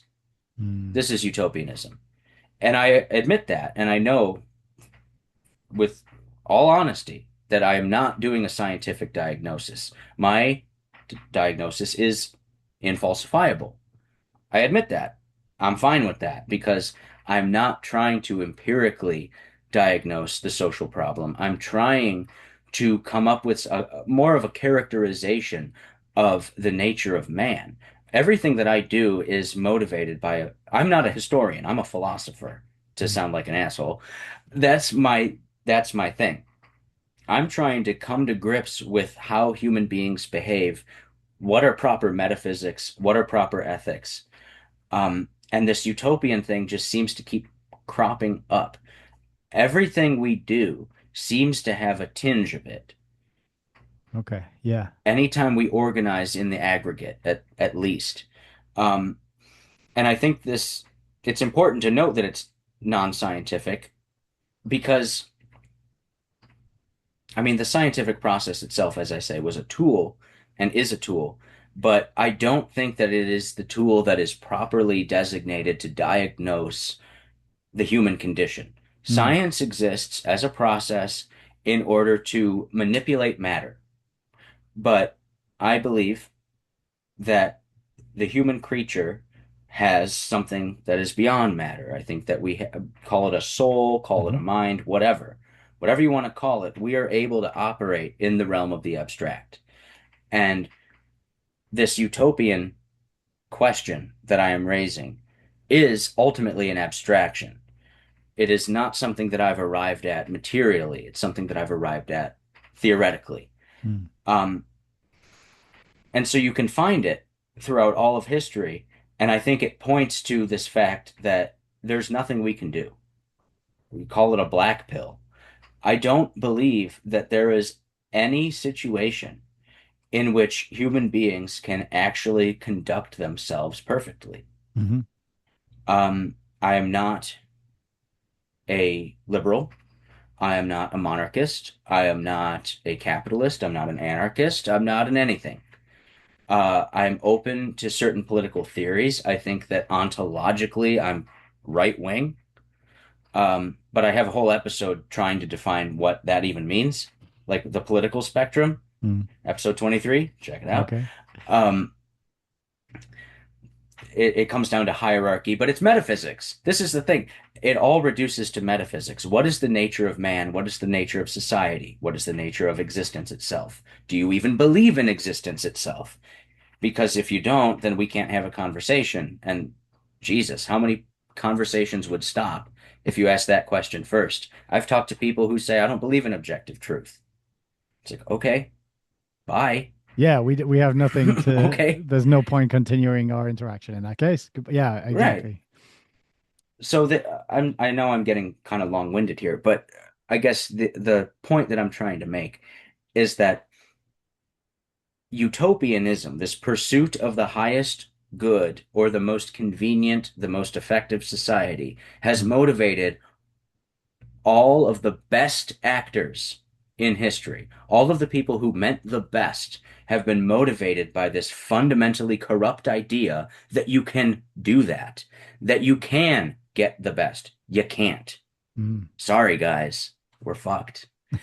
And I don't mean to like knock everyone down. I think that we can actually live in a conductive society. I think that we can have proper relationships. I think that's possible. But it's this pursuit of perfecting everything that motivates even the most kind-willed people to commit the worst actions. Or even if they themselves don't commit those actions, the presuppositions of their society that they're envisioning will lead to other people committing heinous mhm. actions. And America's a great example. You know, America's, oh, it's a nation founded on ideas. Cool. What are those ideas? Okay, list them off. Great. Can you change that? Is that constitution amendable? Yes. Okay. So it's nothing. So it's not a constitution, like definitionally. That's like saying a changeable essence. That doesn't make any sense, but whatever. Um, America has become the engine of global tyranny. America is the seat of the deep state, the Mm. global oligarchy, which is entirely paradoxical to its original founding. But why would you expect anything different? And you say in the book as well that like, the founders had slaves. And one of the founders, let's see, was it John Adams, brought in a law to curb free speech, essentially. I wrote Oh down. yeah, the sedition, the Yeah, Alien and Sedition Act. Yeah, yeah. right. So there's free speech out the window. There's freedom out the Hmm. window because it's for some and not others. All men created equal, Right. except that group over there who we need them to The go to the work. the American Constitution, it's nice, but it's fundamentally self-defeating because it incorporates within itself the amendment process. So all you have to Mm, do is make an amendment that changes the amendment process. Okay, cool. yeah. We're gonna pass an amendment that grants the executive the power to amend the Constitution. Okay, go through that process. Cool. Now the executive, the president, has the power to amend the Constitution, and now he can make an amendment that says no more free speech, no more guns, blah blah blah blah blah blah blah. All it's immediately logically self-defeating. Yeah. The Constitution itself, of course, is founded on this notion of Enlightenment liberalism. The Constitution is perhaps the greatest realization of the Enlightenment project. Um, and it was hotly debated. America was split down the middle. At least the founders were split down the middle at the time. There were people like Thomas Jefferson. He didn't want the Constitution because it was too Mm. centralized. It was creating a federal government, whereas he wanted Okay. everything laid out. Interesting. People like George Washington, Alexander Hamilton, they did want the Constitution. They were more they were sort of the right wing end, whereas Jefferson was sort of the left wing, leave everyone alone, let power disperse. So, history is so nuanced. You can't, and this is maybe a flaw of the book, where, I'm tackling a historical period which is full of arguments, hot debates, anger, disagreements, fighting, strife. And I'm doing it in like 7 pages. It's like, okay, Yeah. well, I'm generalizing here. But the ultimate project of the book was always to introduce people to the podcast. The book was just the intro. Now listen to my podcast. That's the real work. That's where I get into the nitty gritty shit. One day I would like to write like a big motherfucker of a book, an expanded version, but I have too many projects. I'm insane. I have like 9 things that I want to do. Um, Yeah, but yeah. all that is to say that I don't mean to overgeneralize. The point is that the American the American Republic was founded roughly on the spirit of European liberalism that arose mostly in France in the 18th century. and basically operating off of the morality of Voltaire. The Americans constructed this theoretical nation, but baked into it was this assumption that the masses are always going to ascribe to the theory of republicanism because they assume it is best. These people believed that republicanism was superior to any other form of government. Therefore, a people left to themselves will always go in favor of the best Hmm. republicanism. That's not how people work. That's not how people work. People will go wherever the hell they're led. Have you ever read Gustav Le Bon? Mad is it the Madness of Crowd? It's just the crowd. The crowd. Yeah, I've got it here. Yeah, It's there quite it is. a you know short, slim. Well, I say short, slim. The text is tiny on Right. these big pages. But yeah, I hear I that's. did I a mean, I haven't been through it yet, but I hear it's a classic study of the crowd, psychology of the crowd, right? he influenced Bernays. Oh, Bernays was a big okay, reader of Le Bon, Freud. I think they knew each other. Yeah, Le Bon is very important. I did like a 3 hour podcast just on that book. Well, okay, it nice. got into other things too, but it was based on that. It's really good, The Crowd. You got to check it out because it gives you an insight into not only the nature of crowds themselves, but also the way that these psychologically minded individuals think about crowds. You don't have to Okay. agree with LeBon necessarily, but you'll still realize, okay, this is how they think about the masses. And now you get something from that. Hmm. Obviously, Edward Bernays' propaganda, Yeah. that's another thing where it's like, okay, this is how they think about us. This is what they think of you. Um, God, there's the propaganda study is actually how I got into utopianism. I Right. was originally, yeah, I was writing a book, or I was starting to write a book on propaganda. I was going to do a long, sweeping survey history of propaganda from like ancient Greece all the way up to now. And I got to the ancient Greece chapter. I'd written about like the biological mechanisms of like, intrinsic fears, like humans are naturally afraid of spiders and snakes. I had talked about that stuff. And then I got to Greece and I was reading Plato's Republic and I hit this like a writer's block, I guess, where I was just like, I'm not feeling this project anymore. Something was wrong. And so I kept rereading book two of Plato's Republic. And then it hit me. I had it backwards because Plato in the Republic is prescribing a utopia. Hmm. And I was saying that utopianism is an element of propaganda. This is a utopianism is a tool that the propagandist will employ to Right. sell people on their agenda. And I was just sitting there. I was like drinking beer or whatever, just sitting around. And I was like, fuck, I have it backwards. Propaganda is a tool of utopianism. Utopianism is Uh, the motivating factor, not propaganda. And from then I bought the website and I just went down the road. It's like, okay, now I have it. Now I get it. This is how it all fits together. Utopianism is the motivating factor. This is what I'm interested in. It's the pursuit of the ultimate society, and it has multiple elements. Cybernetic theory, which goes back to Plato. Plato coined the term hmm. Kubernetes, right? Steersman of a ship. Totalitarianism, that's that panopticon mindset that everything is organized into one organism. Um, Culture itself plays into this because cultures can be manipulated, but they also have to be obeyed. This is Hmm. the fundamental difference between a utopian, a true believing utopian, and just your run of the mill, power hungry douchebag. Because this is an important distinction. You can have a guy who runs for office. He's power hungry. He's not necessarily a true believer in the project. He just wants his cut and he'll do whatever. That guy is operating within the stream that has been carved out by the utopians. The utopians create the ideological current.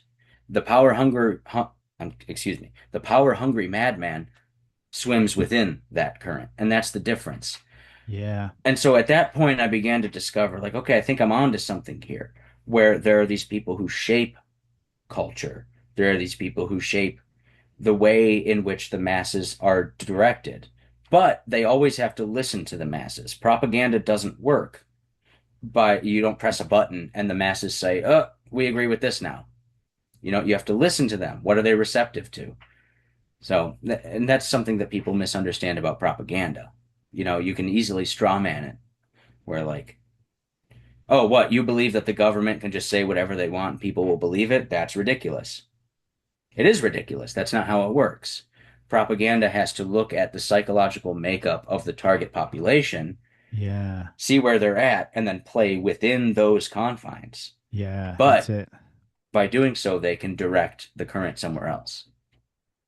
Great, great explanations for sure. And I like that analogy or metaphor you used of the current, um, because I'm thinking the utopians, they're the ones who build the system which rewards the power hungry guy who wants to just get his slice of the pie, right? Hmm.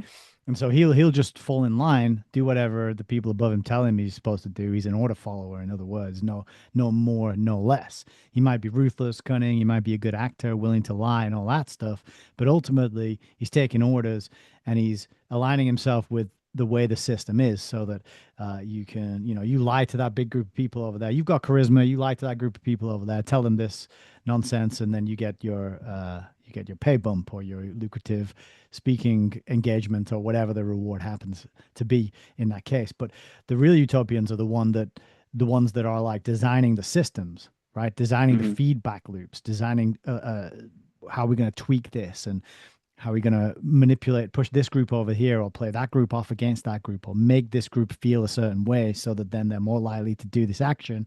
They're almost like a layer above and outside and beyond that power hungry sort of psycho who's really just a useful idiot.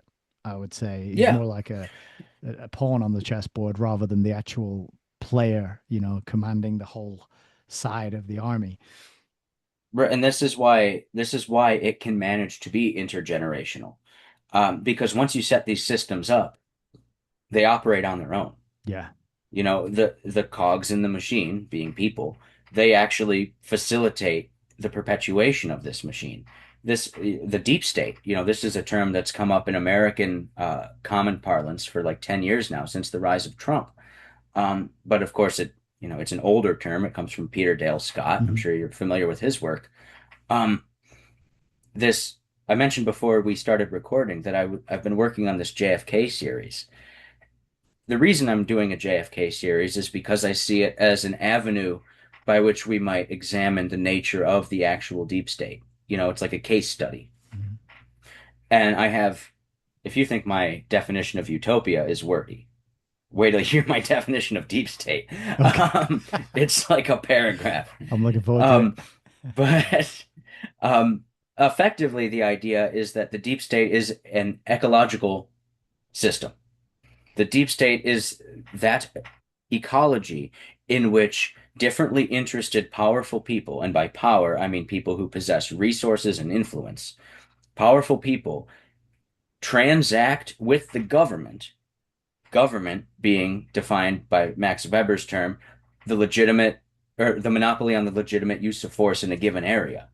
Okay, so there's this force monopoly. The deep state is the ecology of people competing to have access to that monopoly for a time.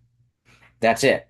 Yeah. So you've got the military, you've got institutions like colleges, universities, the media. All of these things are swirling around or orbiting the monopoly on violence that is the state. But you've also got like these weird dark groups, like terrorist organizations, mafias, things like this that also interact with the government, intelligence organizations. These all swirl together, but it's a competing ecology. It's not a monolith. I think I make the joke in one of the episodes in which I talk about it. Like, they're not meeting every Thursday to plan the next 9/11. They're not a group necessarily. And this is what Neil Ferguson talks about in The Square and the Tower. Mm. This is like one of the more useful points about his book. True power is transacted not vertically. It doesn't go president, vice president, all the way down the line, and you can track the record. No, power is horizontal. Oh, The okay. president is friends with the railroad magnate, and so they're having cigars and playing golf. And he says, "Hey, how about we do this?" And then, okay, yeah, sure, we'll do that. That's how power is transacted. That is deep state activity because it occurs outside of the realm of the public visage, and yet it is the actual transference of power from one system to another. But the very next day, the president can meet with somebody else other than the railroad magnate, and they can have a contrary deal because the Mhm. railroad magnate and the second guy are in competition. Mhm. So it's an ecology. That's a better way of looking at it than the sort of like stupid 2009 Google video era of like Illuminati exposed video where they're all working together. It's like, no, no, they're all working to kill each other. It's a monstrous system, but they're all operating under the same axiom that okay, I won't use that joke because I'll save that for when you listen to my episode because I already made that joke. Um, you can never admit to the actual existence or nature of this ecological system Okay. because that will spoil it for everyone. Yeah. Like when you're a kid, you fuck around. You do this, you do that, and maybe your friend pisses you off or he does something wrong. Maybe he hurts you, but you don't go tell because then, well, everything that you've done wrong is also going to be exposed. So Yeah, that's there's it. like this sort in the mob, omerta, the law of silence. We handle our own shit within the system. It's a closed system. You don't go outside of it. So that's the one thing this deep state has in common. Um, you can never admit to its existence, or if you do, you have to use it as misdirection. Like Donald Trump, for example, he'll use the term deep state because it's entered the common parlance. But when Donald Trump says deep state, he just means Democrats. Yeah. Like you notice Yeah, he that means how the like everyone, long-serving Democrat sympathetic right? The liberals, bureaucrats. that's the deep Yeah. state. It's like, no, bro, you're the deep state. And so are they too. You're right, but you're just being incomplete. Yeah, and this kind of So, reminds me as well of like the inversion that is the panopticon, which is we have given our acquiescence to being surveilled and monitored and tracked and traced all the time, all day, every day, and they can still have meetings free of recording devices, and it should be the other way around. Really, those we should have privacy, but the ones who get up there to represent us and run the country, they're the ones whose lives should be an open book. We should see all their incomings, outgoings. Maybe we'll let them go to the toilet in privacy, but all their meeting, we should have quite a decent bit of insight and transparency, really, if mhm, there are people who claim to lead us and represent us and make these decisions on behalf of such huge groups of people, right? But it's not, it's inverted. It's like we have no privacy.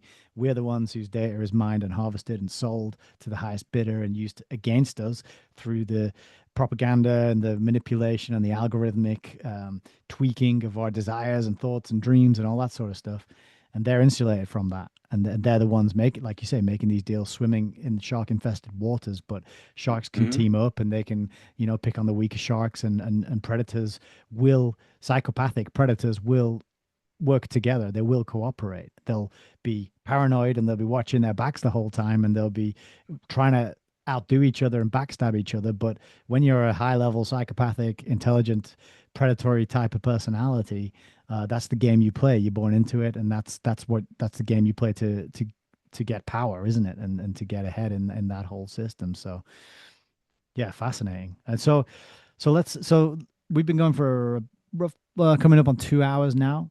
And you've oh, wow. mentioned like your podcast. I think is a good time now to, because I should have done this at the front, right? But you've hosted book clubs, you've got a podcast, you've got a website, you've written this book. I don't even know if you've written other books, but give us a download of who you are, what you do, where you hang out, and how people can follow along. Well, I have I have written another book, but we don't talk about Ooh, that one. Uh, okay, no, I wrote it. I'll tell the story. Fine. I wrote it in 2016 in 2 weeks. Um, nice. the Republican National Convention was coming to my town, and I was like, I'm gonna write this little book, and I did. And it was basically like it started off talking about the trivium. So I get into grammar, logic, rhetoric, and then it gets into propaganda in the middle. And I mean, it was weird shit. I was all over the place. I was scatterbrained. I would wake up every morning and just crack a beer and eat peanut butter and write this book before I went to work. Like it was nuts. Nice. I was living complete Peanut butter from the degenerate. jar, I hope. I hope it was Oh straight yeah. from the. Yeah, good, Yeah, good, with a good. knife. Nice. Yeah. Just, Good times. and just chugging Labatt Blues. I churned this thing out. I wound up handing out manuscripts at the Republican National Convention. Um, but Wow, you know, it that's never awesome. went anywhere. And then I wound up rereading it, and I was like, I could do way better. And that was what wound up getting me to write that propaganda Mm, book, which then turned into the Utopian Project. So I've okay. I've always been into this stuff. Like I said before, I used to listen to Alex Jones on the school bus. Like you know the Justin Bieber Magellan rant. I'm sure you've heard that. I haven't The actually. classic. Oh No, my God. I never Well, heard your that one. listeners will know what I'm talking about. The classic Alex Jones, Magellan was cool, Justin Bieber. I heard that live, and I'm People. I stand by that. I'm happy. I'm proud of myself. Um, but anyway, I've always been interested in history and philosophy, all these various things, mythology, and utopianism was sort of the distillation of my interests. It was when I realized that I was really looking at utopianism was the moment that I realized what connected all of my apparently disparate interests. And it was a moment of great relief because I was like, finally, there is something that connects all this shit. I'm not just a crazy person. Like, there's actually a theme. Um, so anyway, yes, I have the book, The Story of Nowhere. The podcast is called The Story of Nowhere. Storyofnowhere.com is where you can find all of my stuff. The book is there for free. You could read the ebook. I did Nice. the audio book. I should probably re-record the audio book though, to be honest. It's pretty rough. Um, but it's all for free. And then the podcast, I've got like 40 episodes or so, covering a wide variety of things. Hmm. I'm in the middle of some series. The JFK one is the one that stands most distinctly out.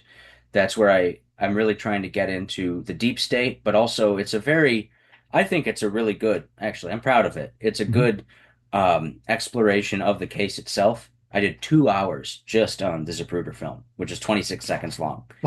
So Because the thing is, it's good. JFK, that is a hot topic. It has been for many decades. Yeah, What could there be to add to say that hasn't already been said? So it's right. from my point of view, I haven't even dipped a toe in any of it. So when your thing comes out, that might be the first thing I ever Well, like so I've pay got three attention to. episodes. Oh, okay. Okay, there are three. So I've got an introduction to the series, which doesn't even mention JFK until the very end. The series introduction, I'm talking about Machiavelli, Thomas Hobbes, theories of war, fifth generational warfare, all this stuff. The focus of the actual series, the point of it, is to actually define our current situation. The JFK thing is just an example. Uh-huh. It's a case study of like, here's the deep state, here's how we find out names, here's how we understand the actual process by which they work. Ah, got you. Um, so it's a very slow burn. I've got another series that I want to finish about various Christian theories of the end times because I did a Halloween episode once about like the what would you call the premillennial eschatology. You know, the people who believe the rapture is imminent and all that stuff. Okay. That was fun. But my favorite episodes I would recommend people check out would be episode 20, which is all about cybernetics, technocracy. I think I have a different spin on it than most people that you would have heard. Uh-huh. Um, Episode 23 is just about breaking down the political spectrum. I think that's useful because everyone in the alternative media is like, left, right, that's an illusion. Like, it is, but it's also not. People have different dispositions. There are people who believe that the world is hierarchical, and there Mm. are people who believe that we're all kind of the same. That's actually a really important philosophical distinction, Yeah. and depending on which side you're on, that informs your politics. So I don't really, yes, in on the modern stage, on the political stage, left and right are the same thing. But these actually do have real philosophical implications. You can be a right winger, you can be a left winger. it depends on how you actually diagnose the nature of mankind and what the proper Mm, organization of society is. Because you've got people in the alternative media, for example, who very clearly you can tell that person is more left leaning, this person is more right leaning. You've got Orthodox Christians who believe in imperium and monarchy, and then you've got people who believe in like sort of anarcho something, the freewheeling types. Those are not the same people. right. They do not have the same beliefs. Right and left are different. Yeah, I see So what you episode mean. 23, yeah, episode 23. And then we talk about in like the sort of tragedy and hope circle. We all know about Cecil Rhodes. We all know about the end of the British Empire. I have a three-part series on the beginning of the British Empire because I noticed that no one ever talks about that. Oh, nice. Check that out. That's episodes 15, 16, and 17. Um, it turns out that the British Empire was essentially founded on a utopian and um, proclamation by John Dee. You John know John D, the Dee? British Yeah. Empire, right? Well, yeah. He was the one who coined the term, maybe. I dispute that actually in the episode because other people make reference to it before him. But Ah, John Dee wrote this book that essentially says that we the British have a right to the New World because 1,000 years ago, King Arthur was already over there and conquered it and created a Latin speaking utopia that we have the responsibility to go retake. oh. And I have the document, not to sound like AJ. I have the documents. Um, it's great. This document was only discovered in 1976. D wrote it in 1578. It was only discovered in 1976. What's it called? It's called On the Limits of the British Empire. Wow, I never heard of that one. Yeah, it's a small book. It's four separate documents, and he lays it out. Like, here is the justification for us to actually create the British Empire. And it's all Wow. utopianism. It's all this grandiose historical empire created by the legendary king. Fascinating shit. So I have a series on that. I've got series on propaganda, crowd control, great book stuff, Socrates, all that kind of stuff. So, Yeah, we were talking about for viewers and listeners of this, we were talking about your book club that you were running mhm. and how you spent, was it a year on one book? Yeah, we spent a year on Aristotle's Organon. Yeah. And the sad part is we didn't even finish it. We didn't read Wow. it cover to cover. We did not read it cover to cover. We did selections, which that in and of itself was a bitch Hmm. because I was in charge and I hadn't read the thing yet. So I'm like, all right, we're gonna do these chapters. I hope they're good. We're gonna skip over this. I hope we're not missing Dude, anything. that's every live It stream was every all week just because that I do because I read books from start to finish. So I'm like, God, I hope there's something good in this section. You know, sometimes it's right. terrible and my voice is getting hoarse and I'm just trying to like get through it You're so that like, I can this find something sucks. in. Oh my But God. usually I can find something that's interesting and I can riff off it and try and inject a bit of commentary in there that makes it a little entertaining. But yeah, some books, dude, they're dry, aren't they? And Yeah. so, but I think you and I have a kindred spirit. We love books, we love learning. We recognize that in this era of digital media and information saturation, that actually returning to the book, the printed word, flicking through the pages, leafing through, marking it up, taking notes, going back, rereading, having that ability to control the speed, revisit things, and then you've gone that extra step where you're putting stuff down and you're utilizing the written word yourself, right? So you're Mm, actually putting out something, which is, that's the trivium, is it's that input, process, output. And I kind of yeah. do that. I don't do any writing, but I do my sort of my live streams and interviews. That's my output. But I think, yeah, you're a kind of like such a well-rounded person, and I want to say to people as well, like this conversation we've just had, we've gone into some pretty you're a philosopher, right? We've gone into some philosophical ideas that people might not be comfortable with, presuppositions, metaphysics, these kinds of terms can, to those who aren't familiar with them, seem a bit like, well, what the hell are they talking about? And Mm, that is not what this book does. This book is really just is not that at all. All of that stuff is if is kind of explored in more depth in the rest of your work, but the actual book itself as an intro and a primer and a kind of overview of utopianism and a book as a source that can give you lots of jumping off points, because I will mention that there is a load of footnotes and a bibliography in the back, like further reading, or maybe it's just Hmm. footnotes. You got, yeah, you got like other sources, and so as a jumping off point for the topic into other areas, other books to and other research, it's a fantastic resource that I think people should have. Is it still for sale? Can people still go and buy it?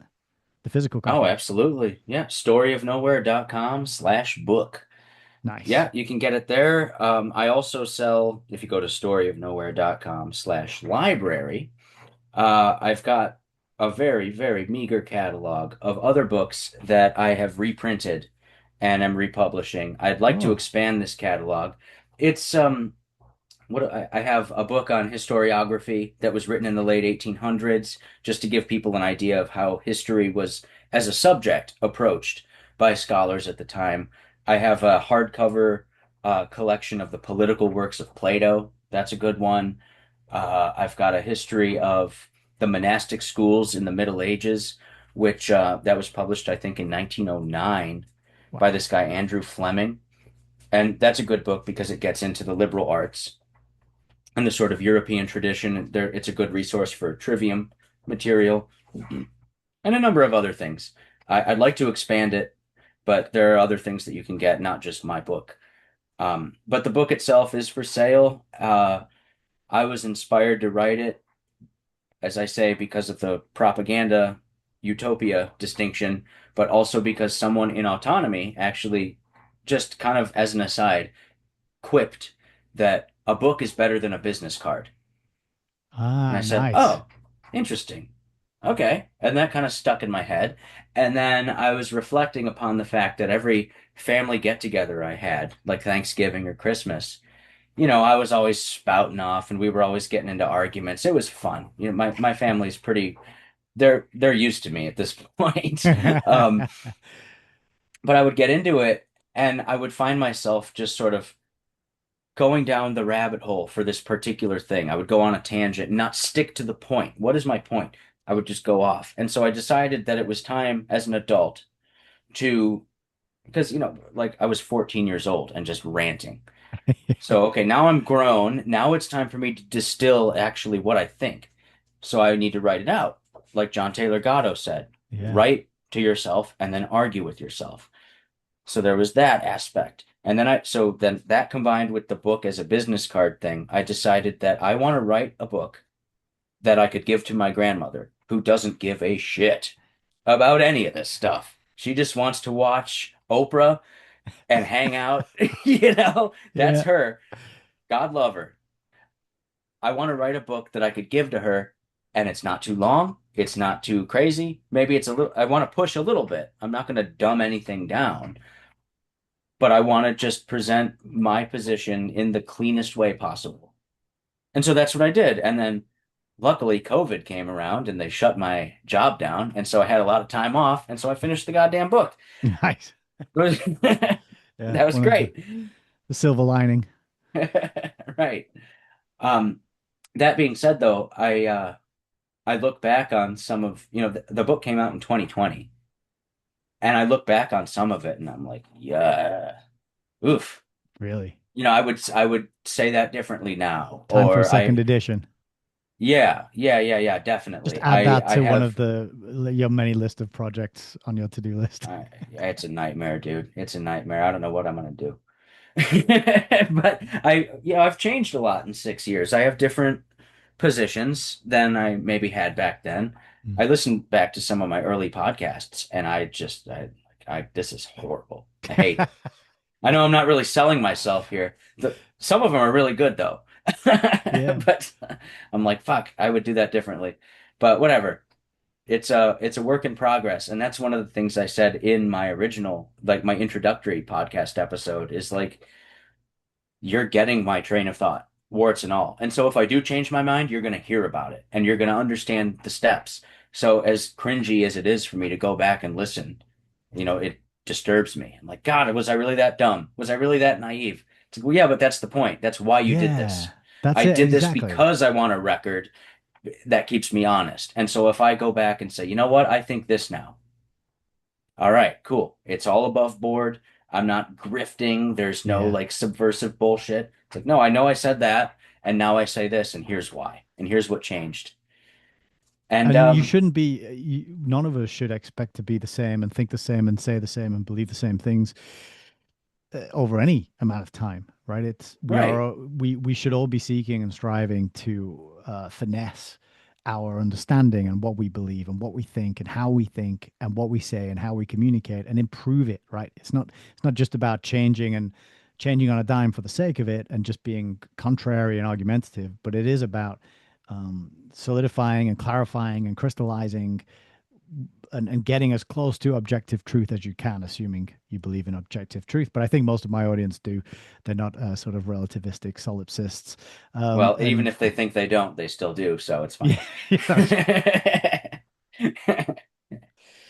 yeah. And that was one of the things I wanted. I don't think we haven't really got time for today, but your study of logic and this idea of certain positions that are self-defeating. We touched on an Mhm. example earlier. That's something that is useful for people, and I certainly found useful.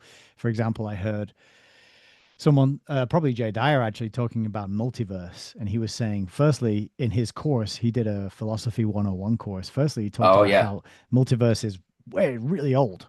It's not just a new Hmm. thing that the Marvel Cinematic Universe came up with in the last 5 years, although you It's might think that pre-Socratic. it's old. Yeah. And he was saying that the problem with it is there has to be a universe in which the multiverse doesn't exist. And therefore it's Hmm. self-refuting. And it's just throw it off the table, get rid of it, move on to something that doesn't refute itself. There's a lot of things like this, and that's such a useful tool to give to people is like how to recognize these things that just just refute themselves. Then you can just abandon them and move on. And you can help other Yeah. people see that quite well too. And this is I want to get this on the record because you made me think of it. So much of the alternative media is just chasing headlines and pointing out problems. Mm. There's not enough actual, and people do the solutions thing, like plant a garden. And I know I talk about that in the book too, like grow your own food, educate your kids, blah, blah, blah. Yes, all of that is true. But in terms of the media that people mostly consume, these like, live streamers, the Fuentes, the Destiny, all these various characters, what's never really offered is an a curriculum by which the individual viewer might actually make himself capable of analyzing the vast, vast ocean of material that's available. This was my problem. I used to listen to Alex Jones, like I said, on the school bus. And every day it was just, here's the news, here's the news, here's the news, here's how it's the new world order, crazy, crazy, crazy, blah, blah, blah, blah, blah, blah, blah. Look how terrible everything is. I'm like, okay, cool. Now I'm educated on that, but none of that gave me historical context. None of that gave me a methodology by which I might parse bad information or good information. None of it facilitated my critical thinking. None of it taught me how to identify propaganda. None of it taught me about proper philosophy. And I could just go on and on.